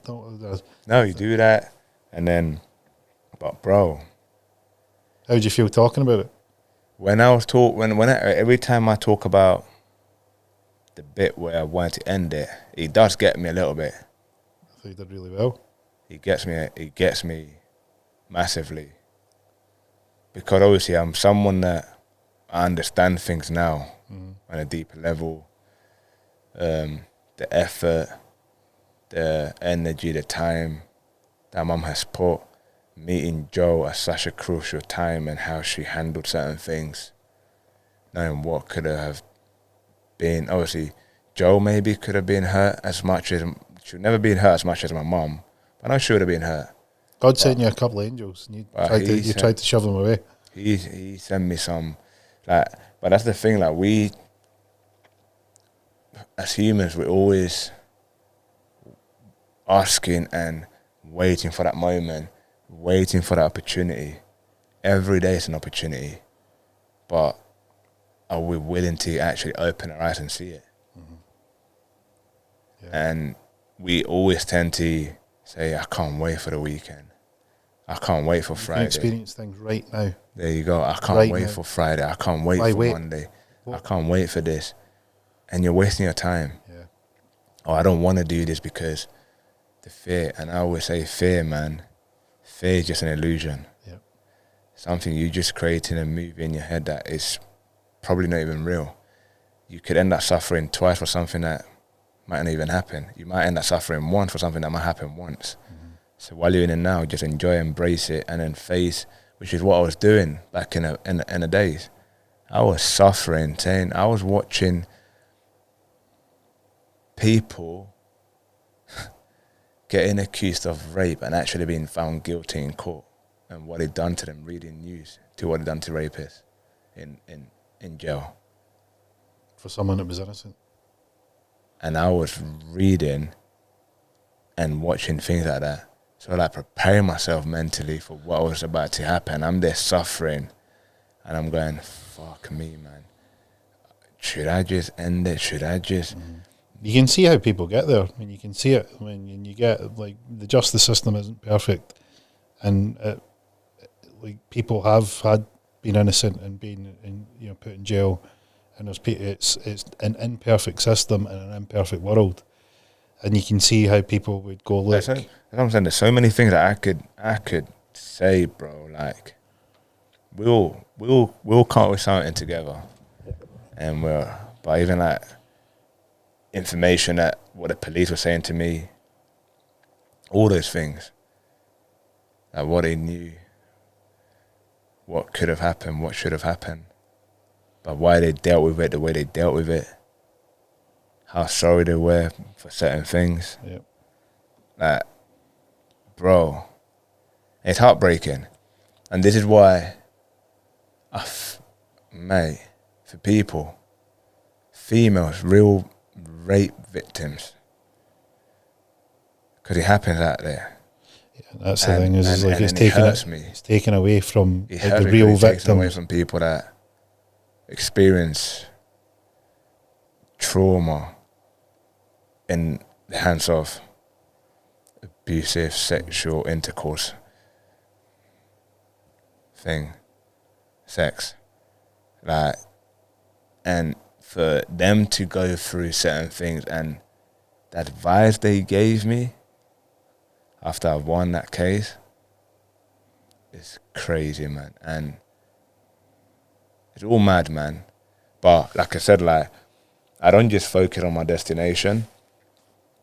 I have a goal in mind, but I always embrace the journey, man. Good. Well, we're going to tell it in part 2. We're going to record these intro, the intro and outro. But you hold on to that thought, because I think we've shaped it just exactly the way it needs to be. Yeah. I think it's good. I think you're going to keep knowing the way you think and the way that your mind works. I think going through it in the way that it's been is going to get you thinking more about that upside as well and how you put it across. So It's going to be good, man. it will be. It's been a pleasure, fams. Thank you for watching me for 2 hours. I love you guys. Well, I hope Christian's much better at football than he is at maths, because we're at 3 hours and 12. Fucking see, 2 hours. when you're enjoying yourself, Time flies when you're having time fun. flies, man. Well, we hope you enjoyed this week's episode of Conversations with an Investor. Christian didn't pull any punches, and we've just heard an incredible story of the rise and fall and how he's beginning to rebuild his life. In part 2, we're going to go in a little deeper and find out what happened from Colombia onwards, what happened from there, what questions he continued to ask, and those prayers that he continued to make, why he came back to the UK, and what he learned from his experience to then go on to decide to help others. So, Christian, if you want to follow along, all his social media accounts will be in the show notes. I'm sure you can't wait to tune in to the second part to find out how he turned it all around and continued that upward trajectory. Be sure to hit us up in the comments. Let us know if this resonates with you. And from us this week, that's a wrap.